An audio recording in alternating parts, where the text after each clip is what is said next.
Crossover. Oh, killer crossover. Just crossover. It just crossed him over nastily. Another victim to the crossovers. Cross him up and sit him down.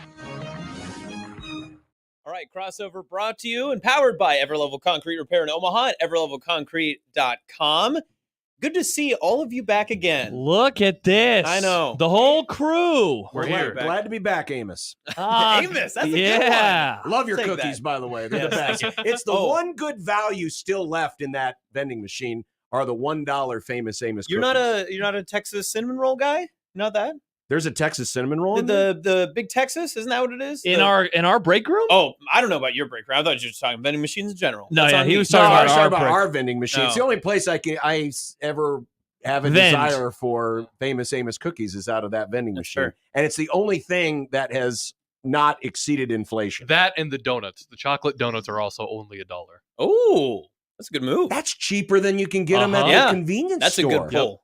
It's a good pull. And yet the Dr. Pepper is $1.35 now. Yeah, 35. what's the Oh, cheat? yeah, it's ridiculous. $1.35. When Yeah. I started here a decade ago, more than a decade ago, It was like were 65 cents. Josh, 65 Why are we doing cents. things not in good cent amounts? Like, why are we doing 65 cents? Great point. I don't Just know. do it in quarters? Yeah, just Yeah. quarters. Just $1.25, Yeah, $1.50. because- I'd rather spend $1.50 than $1.35. I agree. 2 I'm right years there. ago, it was 65 cents for. It was or still eight- 60. It was 85 cents 2 Okay. years ago. Those COVID prices. COVID. Mm-hmm. Mm-hmm. Oh, the Famous Amos cookies. If you want some cookie lore, my roommate in Cookie college. lore. Yeah, Cookie lore. you ready for this? That's a my band name. My roommate in college, his grandma was Eileen of Eileen's Cookies. Come on. Oh, really? I'm not I kidding. love those cookies. He went home for Labor Day weekend or something and came back with a sack, those clear garbage sacks Oh, that yeah, they yeah. put in stadiums. He had that full of cookies. And I was like, where did you get these? He's like, my grandma's house. And I was like, did she buy them for you? And he's like, no, my grandma's Eileen. Wow. And I was like, what? That's crazy. amazing. I haven't had those cookies in a while. Those are delicious. They are good. They are good. Very good. They're also great because you can call into an Eileen's cookie and ask them to put anything on top of that Like cookie. a design or a flavor? Like design. Or both? Yeah. Well, both. Oh, We had asked for when I was in the fraternity, we had always stolen Q-tips from a guy, and so we got him at the end of the year a cookie with a Q-tip on it. And when you call into a cookie store and you're like, "Can you put a Q-tip design?" Trying to describe what a Q-tip is to someone over the phone is very difficult. Wait a do minute. people not How know do what a Q-tip Yeah. is? No. Or a swab? Well, we had a swab. Well, what we are call we? it a The medical. Q-tip. We Yeah. call it a Q-tip. No, what we ended up doing was I think we just said the ear cleaning stick, and she was like, "Oh, okay, I got it." She got it right What? when we went to pick it up. It was perfect. How do people That not is know? weird. I Great mean, it's question, not, John. It's almost like not knowing what a Kleenex is. Oh, was Right? Q-tip in that category where? Oh, yeah. Oh, yeah. Oh, Q-tip's yeah. a brand. Yep. Yeah. Yeah. What are they Well, called? yeah. What are Q-tips technically? What are they? I think what they're are they just called? Swabs. I Is think that what that's they're called? Yeah, Cotton swabs. Yep. Yep. Gotcha. Yeah. Cotton swab. Though that's we talk every now and then about what is something that you are okay with buying, like the off-brand version. Yeah. Q-tips, no. I need the Q-tip. The other ones, Yeah. because agree. I do Q-tip after every shower. Oh, the off-brand ones hurt they just are scratchy. Yeah. Yeah. What the hell are they using? Sandpaper? Dude, basically, John, that's a great question. But yes, I think the answer is yes. It's crazy you can tell the difference on something so quickly too. Yeah. I feel like Q-tips, off-brand Q-tips are right there because as soon as it hits your ear, you know that wasn't the right. The product. only thing I've noticed that's different between the Q-tips and the off-brand Q-tips is the rigidity and stiffness of the rod. Yeah. Nice. Oh, yeah. Oh, yeah. It is different. Because It's a different color. because- it looks like. Yeah. So, anytime you go, if we go to one of our fancy hotels Ooh. that actually have the Q-tips there in the restroom, I always make sure I take a few and put it in my travel case. They don't And put I was those- using a couple over the weekend when I was over in Iowa. They were in my case. It was like, man, this shaft is very. Shafty. It's not very. It's not shafty. Yeah. It's not very solid. Low T. It was a low T shaft. Yeah, you don't want one of those in your ear. And I was worried that the thing was going to bend and break off. And when that happens, John, that happened to me one time with a You had a Q-tip. Q-tip? Your break in rod, your ear? your rod broke. It broke in my ear, and I was Oh. like, "Oh God!" And so Your thankfully, rod broke in your ear. I pulled it out. That's a good parlor I- trick, by the way, if you can get your rod to break off in your ear. It is. I can't think of something I want less in my life than anything to get stuck in my ear. It's pretty Yeah, scary. that's fair. Especially your rod. Exactly. Yep. I Or hate someone getting- else's rod. Maybe you're spending the night at someone's house. Yeah. That's true. Good In a point. hotel. Or Yeah. imagine your friend, is helping you out. Exactly. You Hey, do you have don't any want of your these? friend's rod stuck in your ear. No. Never. Not one single time. No, because it's bad. It's a bad thing. Not great, Bob. It's not great. Are Q-tips the last thing that you can steal from the hotel bathroom these days? Because No. they've locked down the shampoo and conditioner. They have They locked it. That's a have. good Some of point. them, Those, yeah, those some are of them. they're like You bolted can still into take the wall. the tiny baby soaps. Yeah, but they've even minimized the size of that. If you actually use the soap, Also, I wouldn't want that. no, Yeah. it's not worth traveling with. Though when you go to the hotels that now have, the dispensers in the shower, I actually like that better than the little bottles. I Couldn't agree more. Because it feels like, I don't know if it is, I doubt it is, because they probably just, poured liquid dish soap in there for all three of them. Cleans the birds. It's good for me. Exactly. If it can clean the birds, it can clean me. But I feel like it's a higher quality soap than the stuff you get in the little tiny baby bottles. Although it does give you slight prison vibes because they're bolted into the wall, and usually they're in like containers you can't see in anyway. So Yeah. So you never know what's sometimes you going do on in see- there. But that's what I use in my shower. We have the You have them bolted? well, there's What is someone running away with your shampoo? They're stuck to the wall. They're not bolted to the wall. Oh, interesting. You don't use you don't have the dispensers? We have the thing. We do. It's just it hangs from our Oh, it hangs hangs. from Yeah. the Yeah, these then you are pull like it off. stuck, yeah. like with the adhesive just Oh, stuck that's to fun. stuck to the back wall of the shower. Nice. I've never seen those. Like the bottle has it that they're stuck in. Well, yeah, there's because it's two dispensers. There's the shower soap and the shampoo, and they each have their own Where's the conditioner? thing. Well, I get the shampoo with the conditioner. in it. Two in one. nice. Nick. Two in Good I one. get the That's two in good one. value. Yeah, it's great value, Mhm. and it's just Josh is his hangs from the from the shaft. Yes, from the other shaft. Mine the is, one stuck to your mine is ear. stuck to the back of the wall. Whatever it came with, it had that. So do you take them out, or do you just do well, it? when you refill them, you mean? Yeah. No, when you use them like in the shower, you just leave it there and you just press it into your palm. yeah. That's Nice. not a bad idea. And then if it needs refilled, you just pop the lid off and you dump. the Good to bottle go? in and you're good to go. Nice. I Not like bad. that. Well, the problem is in the shower. What do they call those things? The shower, the liner, Yeah. Yeah. the hard plastic. That's The liner, John. the liner. Oh, not that liner. Not That's that a different liner. liner. But just the Bring it walls of the back. shower. The shelves There, look. are really. They're not great shelves. There's not enough room. No, definitely not. I am Never. constantly. My elbows start swinging, and I start knocking shaving cream and stuff Yep, off. And yep. it's like Yep, this is yep, bad. yep. Mhm, This all is the bad. time.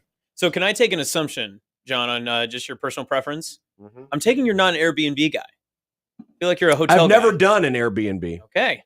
I've never done one. I'm not against it. Yeah. Though I have heard stories that it's not as good, depending on the It experience. depends on, yeah, like I went to one, we went on a trip a few years ago. We went on a brewery trip around Nick's Fair State. Mm. And one of those places we went to was Des Moines. It was the last stop. And so we were there for a day.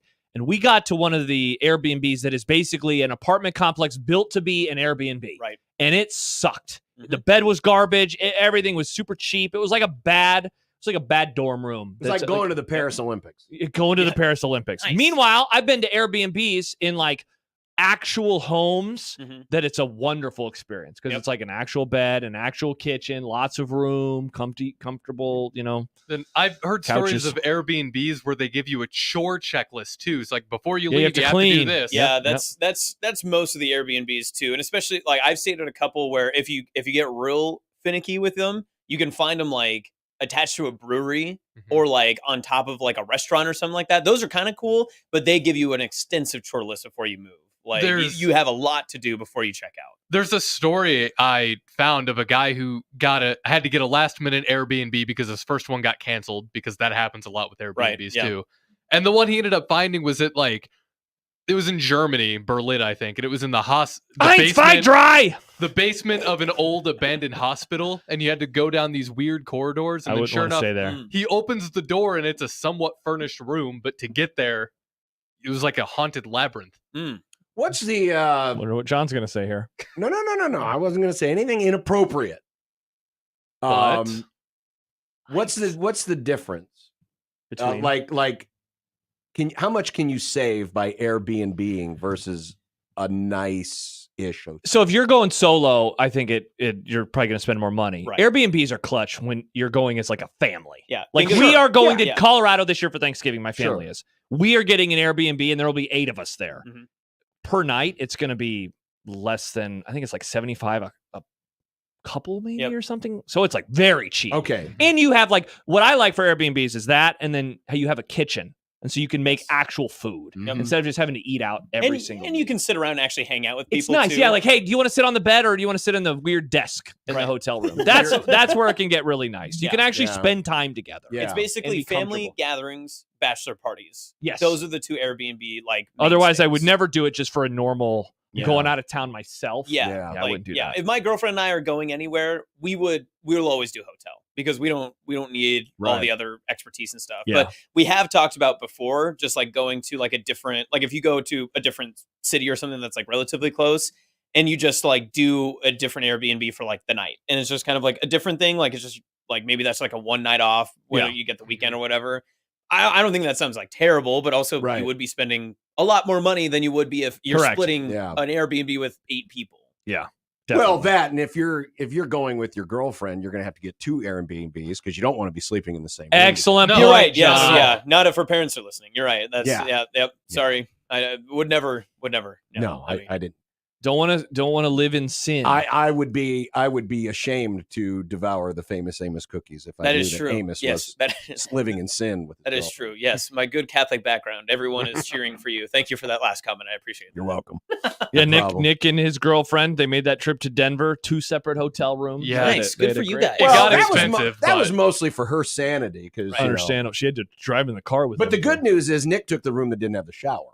Oh, Nice. well, Yeah, Good for you, I man. don't need it. yeah, He exactly. doesn't use it. We They- know, Nick. Shower. They drove through Scotts Bluff on their way back. Yeah, I we saw did. that. Well, That's I way saw out that of the you way. went to the Chimney Rock. It's not super out I'm of the jealous. way. I've been. I've out never there. been to Scotts Bluff. I've never been to the Chimney So- Rock Same. nor Scotts Bluff. That's exact. So we were on our way up and we passed Oogalala. Then there was a sign for Chimney Rock. Ogallala. Ogallala, There's whatever. one I don't know O. how to. Oogalala. That was funny, Nick. The Ogallala listeners are livid. I I have Sorry. never heard it pronounced Oogalala. There is one O. Oogalala. Did you pass it for the first time when you went Oogalala. Oogalala? I've never paid attention to it. I saw the sign because every other time I've made that drive, I've never. What do you think the high Watched. school's mascot name is? I don't know. You're not going to guess? No, wolf. For Oogalala? You're close with Oogalala. Is it a tribe? Jeez. All right. Wow, Whoa. Nick. I don't Come know. on, Nick. Come on. There's high schools that still have problematic. Guess something, Nick. I guessed wolf. Is it a bulldog? You'll have to find out. I have to find out. So I just looked it up on Google. Not that, but I looked up Denver to Omaha it's under 8 hours. But if you add Scotts Bluff and then you go to Omaha, it is almost 10 hours. Oh. So they added a couple hours. It to the trip. actually- That's brutal. it was about 9. But what we did, we just Chimney Rock's not in Scotts Bluff, so you just go No. south. Oh, Yeah. here, I guess. Let me look at that. Chimney Rock. Yeah, what is it? What is it? About half hour away? Yeah, you still got a little bit to go. Yeah. either way, we made the decision because we passed Ogallala Thank you. and The look. there was a sign for it, and I'm like, oh, we should go to Chimney Rock some weekend. She's like, why don't we just do it on our way back? We don't have anything to do. So we figured out it was only a couple hours out of the way. By the way, the best way to come back from Denver is go through Wyoming and come back, because that's the way we ended up coming back. And there's just more mountains. It's more scenic. It's better to look at than just the flatness of Colorado and Nebraska.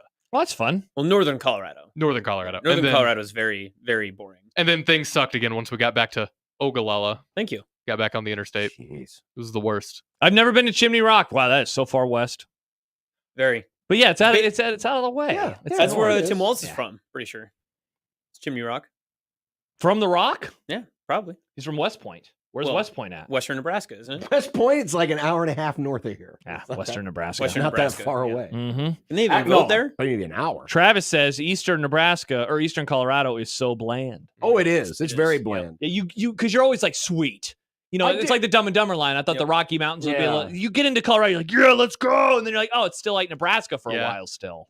Which is why Wyoming is the way you want to go. I think I Well, would yeah. rather go out of my way a little bit and still see things than just the blandness. As someone who's driven way too much in his life, I'm good with the shortest route and the most boring with the least amount of travel. Well, especially the day coming home, I think is when you really want to like I just want to be done. Yeah, just get out. Just get me out of here. That was the part of your story that confused me the most. Is every time that I've ever been on a trip and on my way back, I've never extended the ride back. I thought that was interesting. Extend the ride there. Yeah, not the right. ride Like if home. I could understand, like if you were like, oh, just a split decision, we'll go Chimney Rock like now. But on the way back, I'm just so gung ho to just get home. I just want to shower in my own shower, do all that sort of stuff. Oh, It kind of it made the trip a little better. It gave us something to look forward to by splitting up. It's like, okay, so it's only 3 hours to Chimney Rock. And then after Chimney Rock, it's only like 5.5 hours back home. So it was a good way to kind of split it up. I see that. Okay, And it gave you a chance to walk around, stretch your legs. very good. got some comments coming in Oh, about one Nick Grim. Yeah.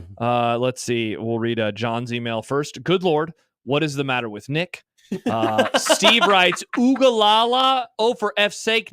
That's the nickest thing Nick's ever nicked. Wow. Change your mascot and maybe I'll worry about pronouncing your name right. Wow. jeez. Did you figure out what their mascot is? Sure did. What is it? The OG Indians. Oh, wow. the original. They are the Indians. The Oglala original. Indians. Oh, okay. Western Nebraska has better nicknames than Eastern Nebraska. Do they? You got the Minden Whippets. Yep, Whippets are good. You Some have would say that's Central Nebraska. The Orange No, no, no. Chanticleers. Yes, Mm. some would say that's also Fantastic Central nickname. Nebraska. I'm trying to think. Who You are have the some of Sydney Red Raiders, Scottsbluff, That's good. Bearcats, Alliance Bulldogs, pretty easy Bearcats, ones. yeah. Shadron Cardinal, Shadron Cardinal. Uh, Hemingford Broncos. There's a couple in there. Garden City Eagles, Creek Valley Storm, even though the school's not open anymore, I don't think. The Holdridge Dusters. That's a good Holdridge one. Dusters. Holdridge There's Dusters a is good one. That's a good one. Trying to think of what else we got out there. Yeah, there's some good ones. Yeah. Anyway, I love the Panhandle. The Panhandle is great. It's my favorite part of the state. You're the second person to say that on Gothenburg this Swedes. show. Gothenburg Swedes is a good one. Gothenburg That's a good pull. Swedes is That's a good awesome. pull. I remember when I went to And, Oglala, I was don't like, forget Cozad Haymakers. Cozad I was Haymakers. blown away by how nice, because I went and played golf out there. Oglala was not what I expected. Yeah. To look like. It's Nebraska. What were you expecting it Barren to look like? wasteland, not Lake McConaughey. That place was sweet. Well, yeah, it's a big ass lake. Yeah, I didn't realize it was so cool. McConaughey is Again. cool. Yeah. It's West, John. I figure it's just a bunch of. Well, that is also there. I mean, Yeah, there's some of that there. I figured that was the only thing there. You realize Welcome Nashville is a to huge town, and they got the most. They do. They got some of any twang. place They on do. planet Earth. They do have twang. It's a good call. I believe that's on their sign. We have Welcome to twang? Nashville, home Twang. of the. Press the button and then it There plays There it for you. That'd be great. We should put that on more state line signs. Be like, play this to hear our national, like our state anthem or whatever. Yeah. There you go, Nick. Nice. No, I mean, Is Grant still the Plainsman? No, they're Perkins County now. Oh, Yeah. Is it? So Did they change the nickname? I'd have to look. I actually don't know. I don't think they're Plainsmen though. I'd have to look that up. See, By the way- that disappointed me greatly when Nebraska Wesleyan changed their nickname to the Prairie Prairie Wolves. Wolves. So They used to be lame. the Plainsmen and the Plainswomen Why did they change? because of the whole Plainswomen thing. Sad. Many people commenting about Nick wasting gas and murdering our environment. Wow. Charles Mr. says, Planet Killer over here. Hi, I'm Nick Grimm. I heard of brontosauruses had to die, so I could have enough fuel to drive back to Omaha through Wyoming. two things. Yeah. We took her car, which gets like 500 miles a gallon. Well, you Whoa. still wasted that's, some. That's not true. Also, E85. Would you say You're 500 just miles corn. a gallon? It's not. I'm exaggerating. Okay. You added 200 or 2 hours, so you still added extra time driving. and the car still puts out the pollution, which kills the birds. Ethanol. It. Well, I It still get. is pollution. I There's not get many it trees was in out of Western the way, Nebraska. but it's not like we're ever going to go back, and it was a one-time thing. Well, of course We've you're never not been going to there. go back. The planet's going to die because you killed it. Damn it, Nick. Damn you, Nick. Did you stop by the old Cabela store in Sydney? No. Why would I What? stop at the Sydney's Cabela? Oh, Oh, did you?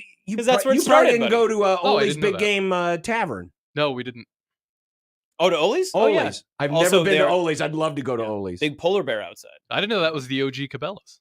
Yeah, it is. Yes, The that's where original. Cabela's was born. I had no idea. They are the Plainsmen, by the way. See, if I go to somewhere new, I'm Perkins trying County not. Plainsmen. If I go to somewhere new, I'm trying not to go to somewhere I can get in Omaha, but I didn't realize That's fair. the significance of that. Yeah, it's the Cabela's. original Cabela's.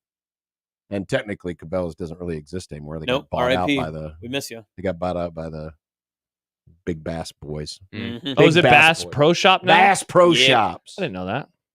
Got the Bass Pro Shops. Yeah, growing up in Sydney, that was our senior prank. Our original plan was that we were going to replace all of the Cabela signage in the high school that they had paid for sponsorship-wise with Bass Pro. And then the year after we graduated, Bass Pro bought Cabela's. So we're glad we didn't, because that would have been a very bad look. Oh. for us. Yes. I wondered why I didn't see any Cabela's around anymore. That makes sense. Yeah, there you go. They got bought out. That's tough. Travis wants to know, why does Nick hate the ozone? Damn it. The Ozone? Travis also asking, I bet you used a dozen cans of hairspray too. I like Otson's comment. I love how seriously Nick is combating these accusations.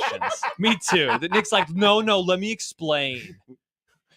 That's why we love you, Nick. Yeah. Wow. No, I wanted to go see Chimney Rock. That's what it comes down to. I'm gonna I've never get seen you it a before. red now I Taylor saw it. t-shirt. Swift just wanted to fly on a private plane. We know, Nick, Yeah, you're going to come up with a lot of I know. excuses Bunch of for murderers out here. why you're doing what you're doing. Yep. If one person, you throw a rock in a pond, oh, no big deal. If everyone threw a rock in a pond, you'd have no more pond, though, Yeah. Nick. You know? I think we should get You'd Nick have a a lot of nice ripples. bright red Yeah. T-shirt, one of those homemade T-shirts that just says "Planet Killer." I like that. You know, if everyone took the salt from Chipotle, there'd be no salt Good point. at True. Chipotle. Good People point. forget about that. Yeah, exactly. The gift shop at Chimney Rock is really good, by the way. The what was? The gift shop. It's because it's not powered by solar; it's powered by coal. Yeah. Oh, yeah, no, they actually mine a bunch of fossils that are What do around they Chimney sell? What do Rock. they sell there? Well, my favorite thing was a shirt that said "I died of dysentery at Chimney Rock." Yeah. They didn't have it in my size. Was it in the? bummer. They didn't have it in Oregon your Trail? size. No, that's a weird thing. It was like 2X, 4X, and small. Those Well, were the who- only options they Well, had. Who do you most of the think's people going that out? go, Yeah. I most of mean- the people going to Chimney Rock are probably big people. Because that's the thing about Chimney Rock. You can't actually go up to it, so there's no trail to walk. Well, there is actually a trail. Is there now? There is a trail. Oh, So they wait, didn't can have you trail. go to it, or do you have to stay far away? Well, we didn't Far walk away. the trail because we were on a bit of a time no, I know crunch, that, but like, can you? Are you allowed? I think to? you can. There's a trail that gets at least really close to it. Huh. Levi in Colorado says Chimney Rock is not super impressive, in my opinion. No, it isn't super when you're in impressive, but I wanna see Colorado it. and you're surrounded by the beautiful Rocky Mountains, one standing rock, but It's just So- a rock. Erosion has made it smaller.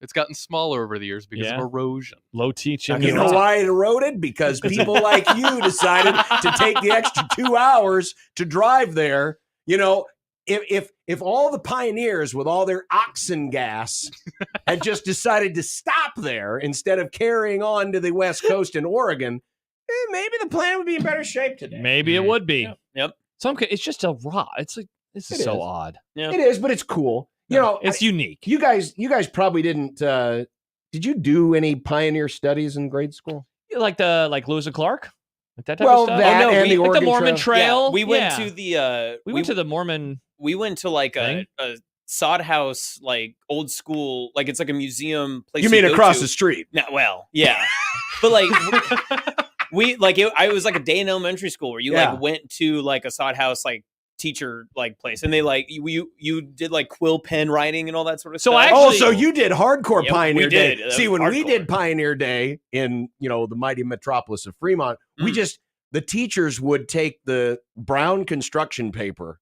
and just brown out everything. They, Whoa. all the pictures that were hanging out and try to make it look as bland of a Oh, room as yeah. possible. And then we all had to dress up in scrub clothes and bring our lunches and Yep. pails and the teachers loved it because they got to use the switches on us and Nice.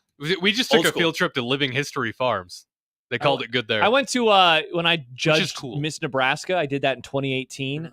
It was out in North Platte. Who Buffalo Bill, is Buffalo Bill from that Buffalo area? Bill is. So we went to yeah. Buffalo Bill's ranch or whatever the hell it's called. Mhm. We walked through that and Were you disappointed because you thought it was the one from Silence of the Yeah, Lambs? no, not that Buffalo Bill. Nice. Two different it bills. puts the lotion on the skin. No, he was disappointed because the Super Bowl ring display was missing. Yeah. Oh, it was empty. Very empty. Very empty. Yeah. But it won't be this year because I'm Bills pilled again. Go Bills.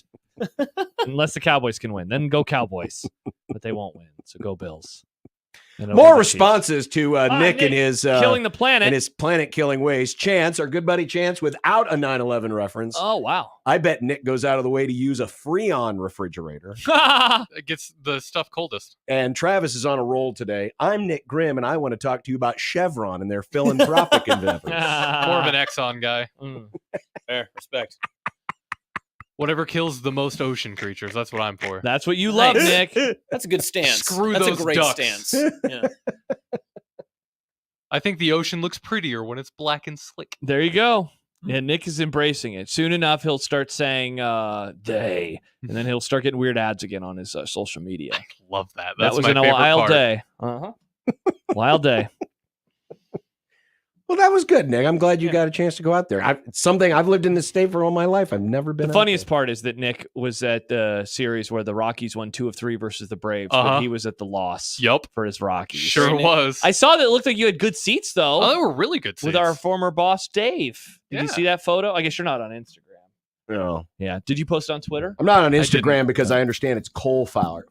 Oh, yeah. Well, so, Oh, whoa. Yeah. so our seats, we were up in the purple seats, the mile high seats. Mhm. Good seats, but then our old boss, Dave, let us go on a bit of a tour of the radio section. Oh, okay. So you weren't watching the game from that level the No. whole time. Oh, okay. But That's where I thought you were watching. I got to it meet from. the voice of the Rockies. Yeah, is who he a I nice listen guy? to frequently. He's super cool. Cool. That's good. When we That's took our awesome. picture, he put his hand around my shoulder. Oh. Wow. Cool, Nick. And then he could smell all the carbon emissions coming off you and say, "Get the hell away from me!" Wait, where did you post it, Nick? Was it on Twitter? I think my girlfriend posted it. Oh, okay. Because I did tough. see it. You saw me tagged in it, probably. Oh, did Dave? Maybe Dave posted it. 'cause Somebody it's- posted It's it. You not didn't give her a on retweet? your. It's not on your Instagram. Let's see. I saw the picture of him at the chimney. There it is. That's the one. Look at. So who's the Rockies play-by-play guy? The guy who's wearing a hat and a polo? Is that the play-by-play man? Yeah, next to me. Okay, cool. Look at that. Look how Yeah, happy it's the Nick dude in the is. Rockies jersey. Oh, that's what I He figured. likes to right? come dressed. He's for got a work. big ass ring too. Nice. Which I guess you got World Series rings even if you didn't win the World Yeah, Series. when they made the World Series back in Well, 07. they did win the pennant. Yep. So that was an accomplishment. Look at A Nick. surprising. Cool. Going I to talked. a baseball. I talked to game. their producer. He uses an iPad instead of a board. It was weird. Oh, interesting. Yeah, and I guess when they do the Broncos games, they have 2 iPads. Whoa. Wow. Well, one's for when the Broncos are winning, the other's for when the Broncos are losing. They use that one more. Yeah, They've used that one a lot. A lot lately. more. A lot. Yeah, Mhm. indeed.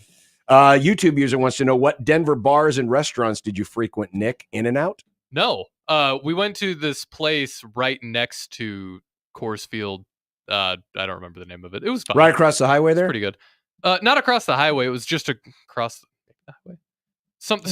Well- Scarlet something, I think. Because that's a pretty neat area there. I love that area. Yeah. It's No, a super lot fun. of Blake Street was nice. We didn't Yeah. really go bar hopping though because she doesn't drink and I wasn't really in the mood to drink. So our hotel was downtown though, so we could walk back and forth.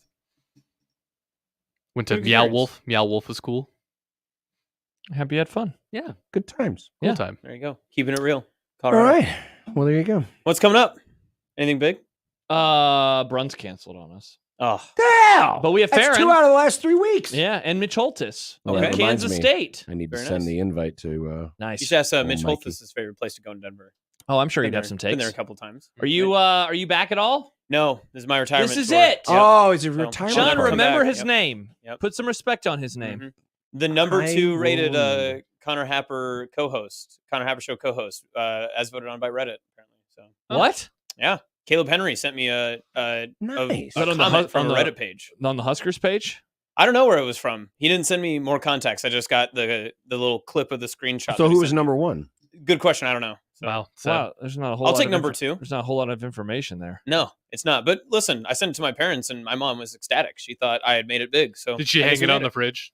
I'll tell her to. Yeah, I'll go see her. That explains why there was that poll question earlier today about Reddit. I yes. was wondering what Yep. that was about. That Ha! was. Yep. That was. Okay. Cherry Cricket, by the way. That's the place next to the ballpark. we Oh, went I've to. been to Cherry Cricket before. It was pretty good. They had Yeah. the NBA, not NBA, the U.S. France The basketball Olympics. game out, Yeah. the Olympic game. Yeah. It's pretty cool. Watched them win. Then we stood in Very line. good. USA baby. Got a Tovar jersey. They won gold. No better place in the USA than Denver, Colorado. I like Denver. There you go. Fair enough. All right. Well, fellas, have a great one. Thanks Bye-bye. for helping out, and hope we see you again. You did a great job. We'll see you at the Oh, games. thank you. You'll Yeah. still be at the games, right? Yeah, I'm going to try to be. I'll try to remember your name. I next time. got confirmation on some media passes today Uh-oh. for 2 games. Uh-oh. The Colorado and the Illinois games. You said confirmation. You didn't say approval. No, approval. I got approved. Oh, I'll I be thought- there, baby. I thought it was confirmed that no, we don't want your ass here I'm a little surprised because that you they hang want out my- with that Grim guy and he kills the environment. that they That is want my true. ass there. I'm a little surprised. You're still gonna have to leave early. leave the game early. Leave those games Yes, early. I know how it works, Nick. I know about Big Red Overreaction. I understand the rules of it. Mhm. You know what? We're gonna be late just because. Nice. Wow. Bum, bum, Yep. bum. We'll just call on our phones, and that's how we'll start the show. Sad. There you go. As we Call in. walk next That to would each be other. fun. Yeah. Hi, we're on Overreaction. Amongst all the people. Yeah, and the stuff? service would be great, I'm sure. Phones usually work awesome with 100,000 people around. Well, remember they're putting in the big new towers and they're spending That's millions right, plenty of of dollars. towers. Plenty of data. Yeah, it'll be Memorial great. Stadium Wi-Fi never fails. Nope, it'll Nope. be It's always perfect. great. It'll be Yeah. awesome. All right, Austin. Thank you. Yep. Appreciate Bye, you guys. Austin. Good We'll to see you see next you. time. So Yes. that was a crossover powered by Everlevel Concrete Repair in Omaha at everlevelconcrete.com. Have a great one. Bye-bye. We will on 1620 The Zone.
Many fine guests of this fine program on this fine Tuesday. I hope everyone is fine.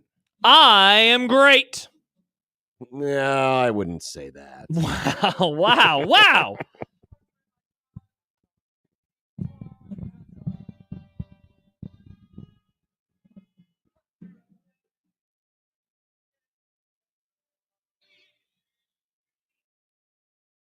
Oh, that's where it went. What's up? There What you used to looking be for? one of them wristband thingies. Oh yeah, it used to be on here. Fell. What did I do recently? I had to. Oh, when you were gone, we changed out the microphone because that sounded like garbage. Oh yeah. And I must have forgot to put the wristband up there. Wow. Yeah. I was wondering where it happened. It's right there. Do you want it? No, I'm fine.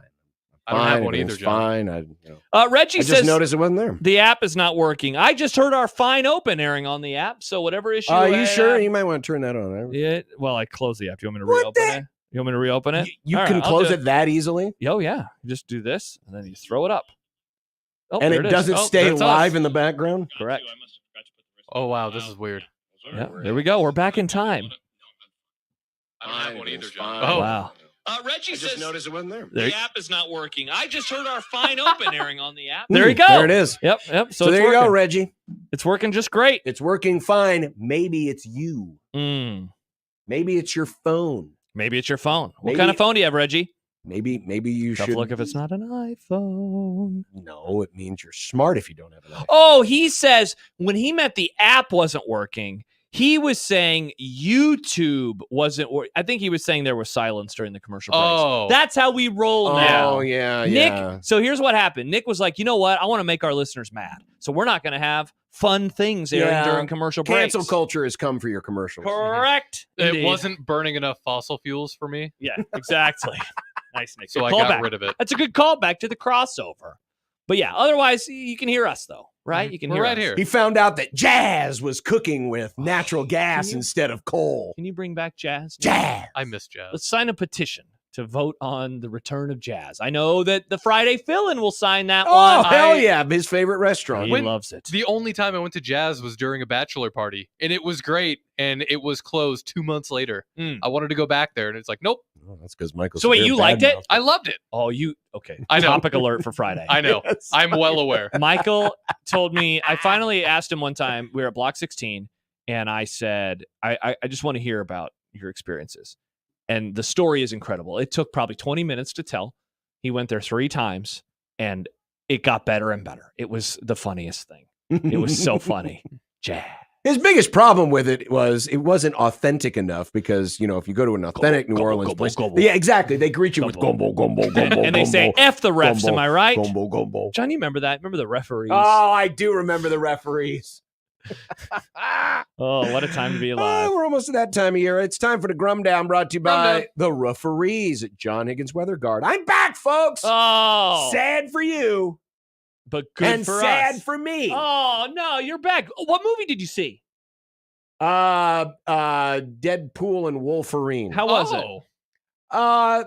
For someone who's never seen a Deadpool or a Wolverine / X-Man movie, Yeah. it was okay. Yeah. I'm surprised you haven't seen a Deadpool movie. I mean, It seems like something you might enjoy. I probably, but I'm not huge into the Marvel movies. Yeah, sure. Again, when it just turned into one giant Royal Rumble where all the superheroes just Well, that's not how start- Deadpool rolls, though. Deadpool is just like, let me say the F word and But make fun of everything. Also, Deadpool wasn't a Marvel property until recently. It was Well, a what was it 20th before? It was 20th Century Fox because Fox owned the rights to some Marvel things, but not Oh, all of that them. would explain why there was references to Fox and Yeah. Disney in the movie. I was Yeah. like, I don't understand. But now Marvel does own the rights, and now Disney has to but have it was a rated R movie. it was fine. Good. It was fine. I'm happy you enjoyed it. Was anybody happy after the first scrimmage? Oh, what a question. Question for you. Might as well take a match and burn Yankee Stadium to the ground. Wow. Interesting. I mean, They're going to make a new Yankee Stadium. all you had to do, Yankees, was just show up. Yeah. Mhm. They didn't just show And up. you didn't. Yeah, they didn't even And do now that. the White Sox are in danger of passing the 62 Mets. But like I said, it's okay if your team loses to the White Sox. Hey, It's normal. Congrats to the Cubs, by the way. They won all 3. So you didn't have They to. won all 2. They only played 2. Oh, they won all 2? 2 Yeah, game they series ma- are dumb. They made it Good really. They made it really difficult, Series shouldn't be even but numbered. they did win. Even number. So you're out on 4. I'm out on. I don't like 4-game series either. Interesting. What about a 5-game series? Yeah. That's happened before. I like One that. time the Red Sox played the Yankees and they got swept in all 5. I like being able to look at a series and have a definitive winner. It was like 06. But if you split the series, and what's the point? Well, but you're playing for the whole regular season. I get that, but like, I mean, if the Cowboys beat the Eagles in one game and the Oh. Eagles beat the Cowboys in the other game, it all still matters towards the regular season. Yeah. That happened last year. I was triggered by the loss. Oh, I was so mad. But I was happy by the win. One of the games this year is on CBS. I don't like that. What are you talking about, man? That's the way it used to be. Yeah, but- Pat Summerall, yeah. John No, but Madden. They're dead now. Josh, I know. we I talked don't about want this the Nance other and day. Romo. Josh wanted it to be separated, except for like what 3/5 of the time. No. I just wanted it on Sunday Night Whoa, Football. Nick, Yeah, you coming missed in out. hot. Yeah, you missed out. What day? I don't remember what day that was. Oh, was Friday. Josh going off on another one of his? The 3/5 compromise No, wasn't so bad. I've never said that once.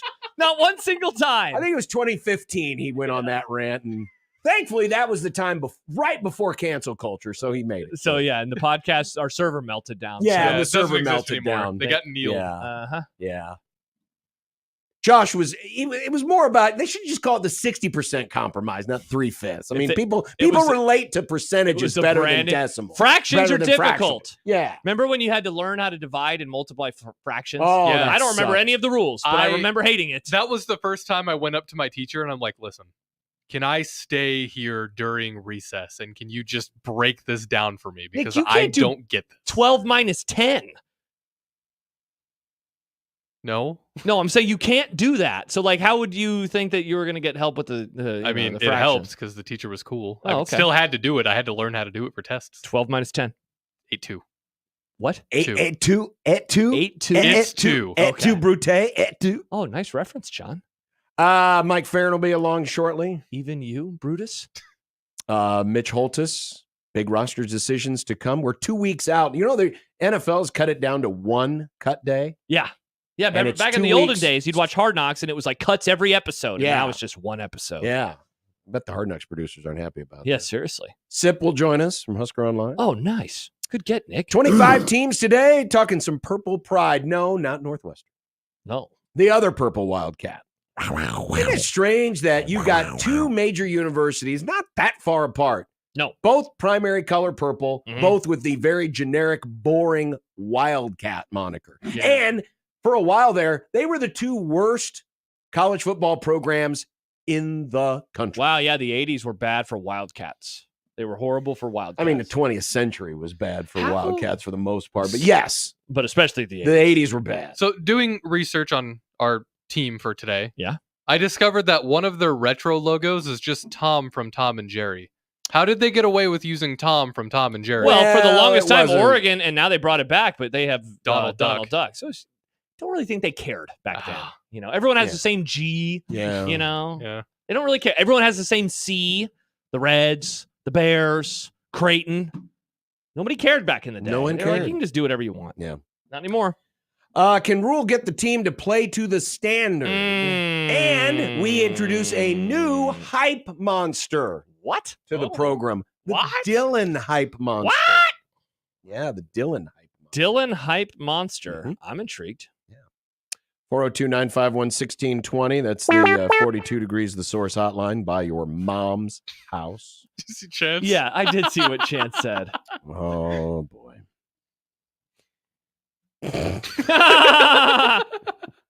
Wow. Wow. I'll just say this, Chance. He didn't dread it. No, come on. What was I going to say? Oh, yeah, the 42 Equitable degrees Bank on- Inbox. Equitable Bank Inbox. John at 1620thezone.com. Jake Tech Instructions on Twitter feed. 3/5 wasn't so bad at 1620thezone.com. No, that's not an email. It's not an email. Nick at 1620thezone.com. That is That is is. an email. Email me. Yeah. Nick. And JTech Construction Zone Twitter feed is at USC1620. And you know, John, we always tell people to sign up for 1620 the email. minutes before we started this show. Minutes. We had a meeting. We love meetings. It was do. mostly about, Nick, would you please stop going out randomly and just starting your car and gassing it up every break That was just so the you main can part of pollute the the meeting. atmosphere further? I want people to hear my truck. But think that's you right. want Nick them is to a truck smell man your now. truck. But now Smell these delicious carbon emissions. I do love the smell of 87 gas. octane, baby. It smells so good. It does. It does Yeah. smell good. But we had a meeting about something, and John came up with a great idea.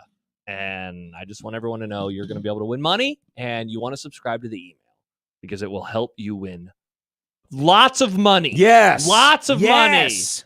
Not just like You're $10. going to want to sign up. You're really going to want to sign up. Plus, Nick promises to send emails, but not too many emails. There's a lot of exclusive things in those emails. Yes. Exclusive things. Interesting. like all of Josh's essays about the founding of the country. No essays. It's weird that he wrote essays because this isn't the 1700s. No essays. Some people would like to go back to the 17th. Oh, And not me. But OAN called, by the way. They want. No.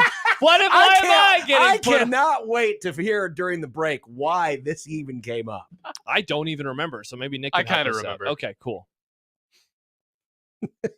That's what happens when dad leaves. The kids just run wild. Yes, they You're do. the dad of the show. Thank you for Imagine bringing order this. back. Kevin is the grandpa. We bring back, Michael's the fun uncle. decency, love, and human rights horny when I uncle. come back. to the It's good to program. have the human rights back. Human rights, John. It's good to have you back. It's a good nickname I was to just have. sad this year. This year in Knoxville, they didn't have any Human political candidates. Last year we got pudding fingers, Oh, that's right. and they yeah. booed the crap out of him Yeah. Well, because he wasn't. knew- they he knew what wasn't was the up. other guy. they knew what was up. He did that weird thing Yeah. where he went to Casey's and then he talked about it. Isn't it Yeah. wild, like how important Iowa is? Like it is so important. But then after the primaries, nobody cares Which, as because it's we like found- what 4 electoral votes. Which, as we found out, the primaries didn't matter at all. That's this true. year. They were worthless. but What a yeah. waste of time. Yeah, though I did see, How many electoral votes? 7? I believe 7. 7.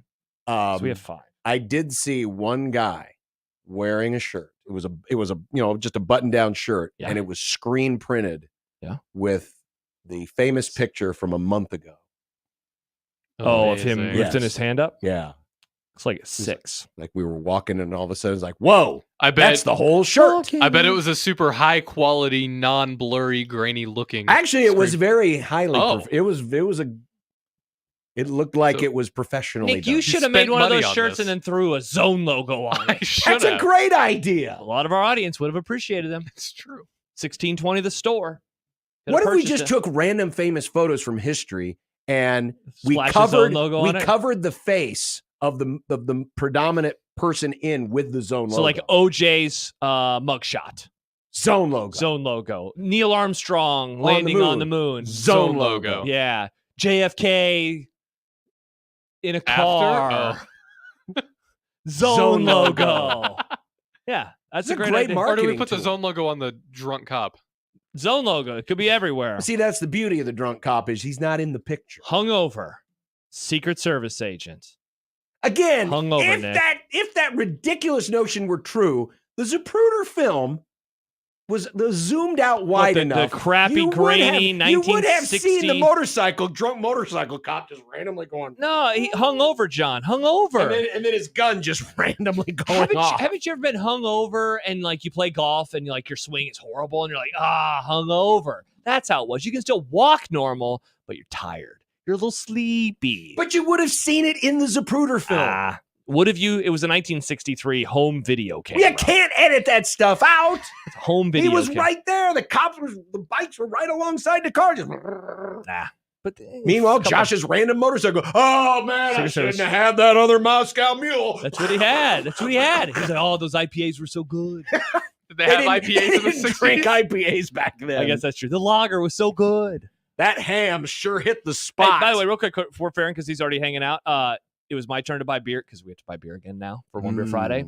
Guess who didn't buy an IPA? This guy. It was a I'm very proud of pleasant you. shandy. Celebrate me, I'm proud of everybody. you. Celebrate me. Mike Farron coming up next on 1620 The Zone.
Mike Farron, Sirius XM MLB Network Radio. Ladies and gentlemen, now singing the Mike Farron Open, it's Mike Stibbs. Just make sure it sounds sexy, Stibbs.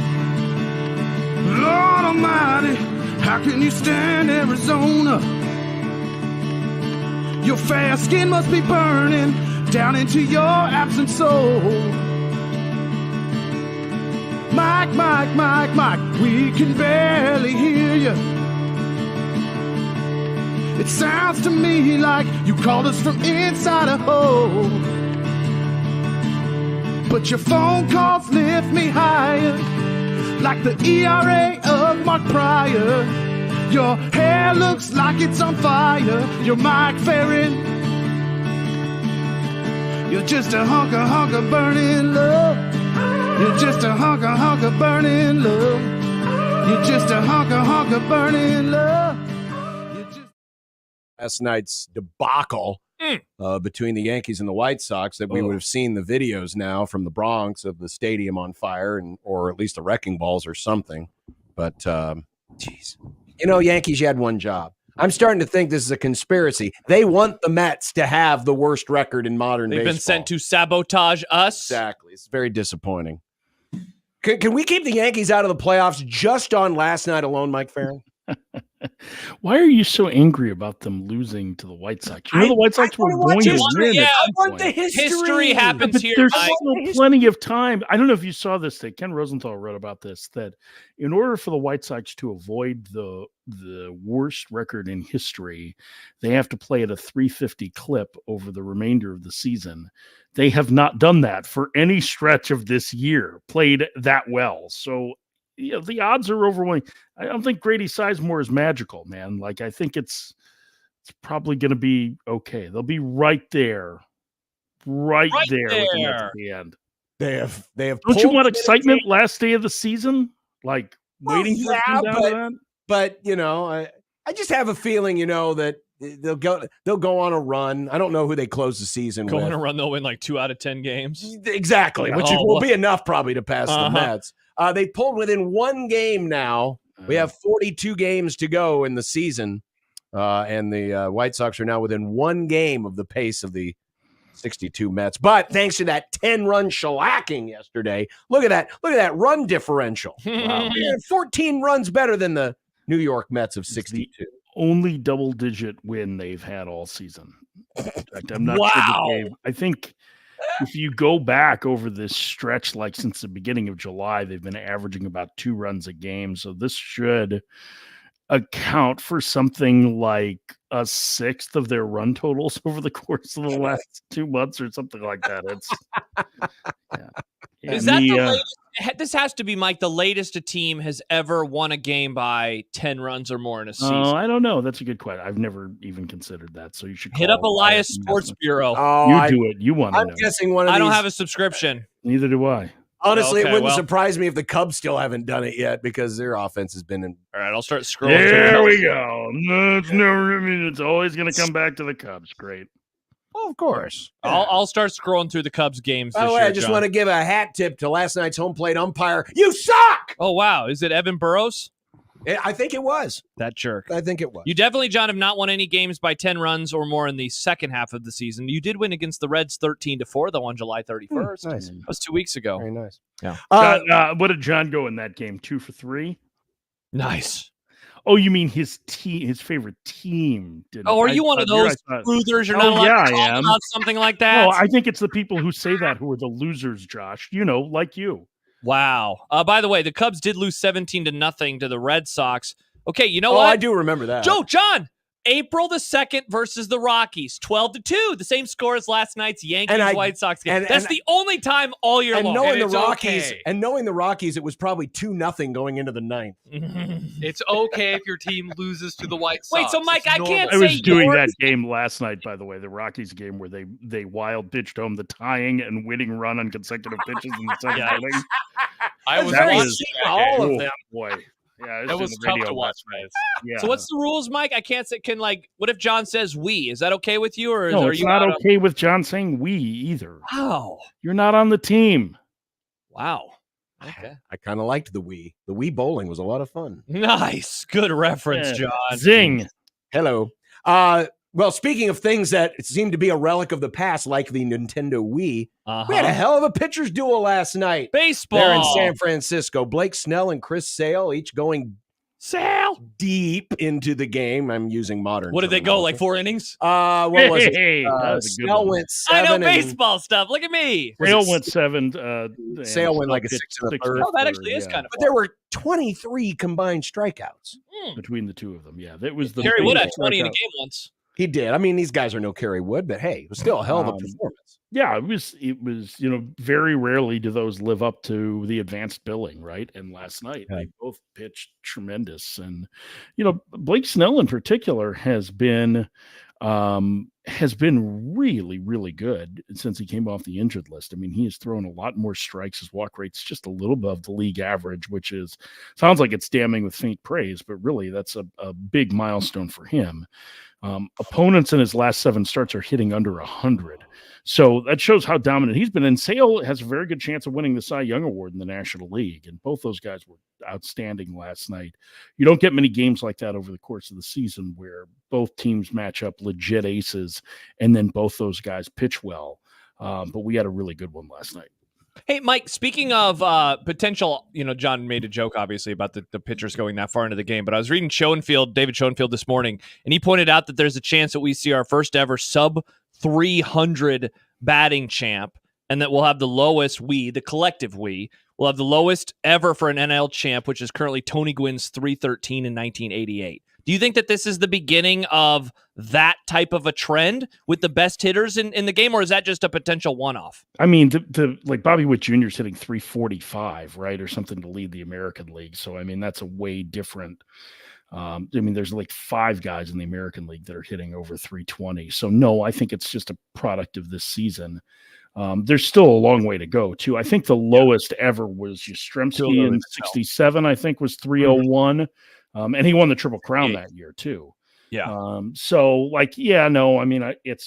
possible. I would bet that I think there's only, we were talking about this last night. There's only maybe 6 hitters in the National League that are hitting over 300 right now. Actually, there's only 2. There's only 2, I guess, of qualified hitters then, huh? Luis Arias and Marcelo Zuna are at 303 and 302 respectively. Shohei Ohtani slacking. GOAT. At just 298. Yeah, and Ketel Marte there at 298 too, although he's hurt now. So I mean, these are qualified hitters right now, right? So it's 3.1 plate appearances for every team game. So you're right about 120. So, like if you back that number off a little bit to guys who probably will qualify but aren't there yet, like with more than 300 plate appearances, Mookie Betts is in that mix. Yelich is, although he's not likely to play again. Jake McCarthy, Trey Turner. I mean, those are all guys that should end up qualifying for the batting title in the end. So maybe it happens. I mean, certainly the lowest number seems likely. But, again, I think it speaks. This shouldn't be a surprise to any of us this year based on what we've talked about and the fact that the league is hitting within the 240s overall for the second time in 3 years. So it's been a year where batting average has been down. And I think that's, I think we have a better understanding of, what components batting average is the biggest component of on base percentage, but and it might be the most important part still, but it's only a portion of what you're looking for. I mean, I think in the end, the fact that the league's slugging over 400 again, that the isolated power has come up, I think that portends better stuff for offenses down the stretch. But again, like I think we also have, much like we have focused less on pitcher wins, we are much less focused on batting average too. Mm-hmm. By the way, and you mentioned that Marte is down right now for Arizona, but between Ozuna, Ohtani, and Marte, they are all within striking distance of the Triple Crown. Mm-hmm. Yeah. Because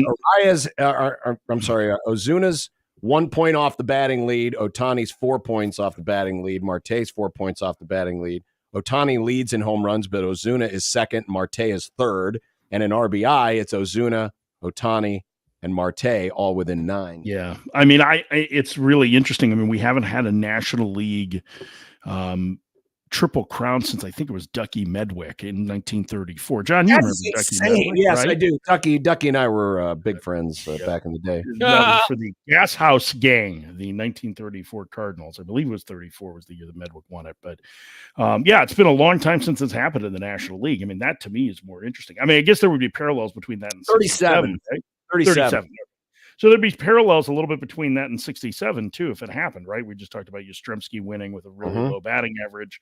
And that was the year before the year of the pitcher, right? 68. After that, the rule changes, we ended up with expansion and the mound lowered. And I don't think anybody's lowering the mound now, but I'm not sure that Major League Baseball has figured out exactly, why offense is down, other than, I mean, I can kind of tell them it's because pitchers are really good, and everybody throws a bazillion miles an hour and nobody sees a pitcher more than twice a game. And so, like if you go back and look at Babe Ruth's numbers against pitchers that when he saw them 3 and 4 times a game, like they're incredible. And there was somebody had this stat, I think Mike Petriello did, that like Ted Williams in 1941 saw something like 90 pitchers the entire season, and I think the batting champion from last year maybe saw 297. So like it's just a major difference. 3 times more. Yeah, because but again, like if you're paying attention, it's because of relief pitching, right? Like the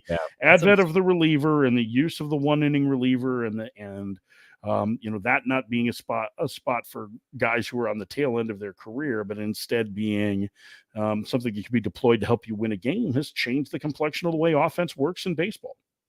Mike, how surprising would it be if Atlanta ended up missing the playoffs entirely? Very, I think. I mean, I that was one of the favorites, I think, to win it all this year going into the season. I mean, the Braves have been so consistently good. And listen, they have been hurt. Like, Spencer Strider and Ronald Acuna Jr. have missed most of the season, and that is a big reason why they are where they are.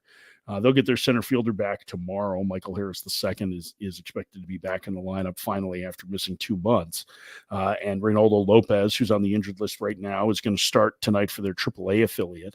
I think there's plenty of time for the Braves to get healthy, but they have not had a great offensive team this season. Their starters have been anchored by Chris Sale, who's been amazing. I mean, we just talked about him, and Charlie Morton, who's 40 and who hasn't really pitched well since the middle of May, but has still managed to make every start. So, Max Fried is pretty good, and I think he can get on a roll, and their bullpen they have a lot of options there. And I think the fact that Matt Olson started swinging the bat better. I mean, there are some better days ahead, I think, for Atlanta down the stretch, but their grasp on a playoff spot is far more precarious than I would have predicted on August 13th. Huge series between the two teams that have beat up on the White Sox better than anyone else, the Twins and the Royals. Big series. Round 1 goes to Minnesota. I was listening yesterday as I was finishing up the cabinet work in the house to Mike on Power Alley, and you guys were previewing last night's game, and Brady Singer, who looked like he was coming out of the gate strong for a guy who's not a huge strikeout guy. He struck out 4 of the first 6. And then he walks Carlos Santana, and 6 runs later, with 2 outs, mind you, the inning finally comes to an end. I know it's just one game, but it's possible we could look back on that plate appearance by Santana in the 3rd inning last night as a huge moment in the season in this division. Yeah, I mean, it's a big one for the Twins too, since the Guardians, managed to hold on to beat the Cubs yesterday. When you have the umpire in your back pocket, this was all a setup for me to get you to criticize umpiring again, wasn't it? You're doing a very good job. Thank you. I would like to mic up the umpires to criticize your broadcasts from now on. I think that'd be great. Come on, John, what are you doing? You can't split an infinitive. I don't think most umpires know what splitting in an infinitive would mean. I'm not sure that I even do. But Google it. Yeah, Google it. In fact, I think I split an infinitive there. But I think I even do would be a split infinitive. Anyway, listen, the Twins had a chance to really push Cleveland in the division, dropping the last 2 to them in that 4-game set. Allowed Cleveland to create a little bit of breathing room. So the Twins need to stay on them. Kansas City's got a series against the Guardians coming up starting on Monday. It's a 4-game set. The Royals have played 500 ball against everybody who is not the White Sox this year. Now, the Twins have played 3 games over 500 against everybody who is not the White Sox this year. But I think they're both, teams that are certainly capable of making a run. I still really like Minnesota's team, especially offensively, when they get Correa going. And, Buxton came out of the game yesterday, but it sounds like it's day to day, and, he could be back in there tonight. I think the Twins are a really dangerous team. So, these are important games for Kansas City. And, especially after losing a series to Boston, 2 series to Boston in July and right at the beginning of August, they're competing with them for a postseason berth. So, the Royals need as many wins as they can. Their lead is just 2 games over Boston and the Mariners for that last wild card spot. And, there is a chance that those American League West teams that are battling at the top play well enough that they could push Kansas City out. So it's go time for the Royals. Hey, Mike, speaking of umpires being mic'd up, any thoughts, any takes on the Duran suspension, whether it was like that number and in like whether you thought like, I thought that they would go with more or thought that they would go with fewer or something, I guess, in between? The league is really set because it's run by an attorney on precedents. And the precedents for anti-gay slurs has been 2 games. And so that's why Duran got what he got. And it wasn't, I believe, only once has it happened where the league has stepped in and suspended.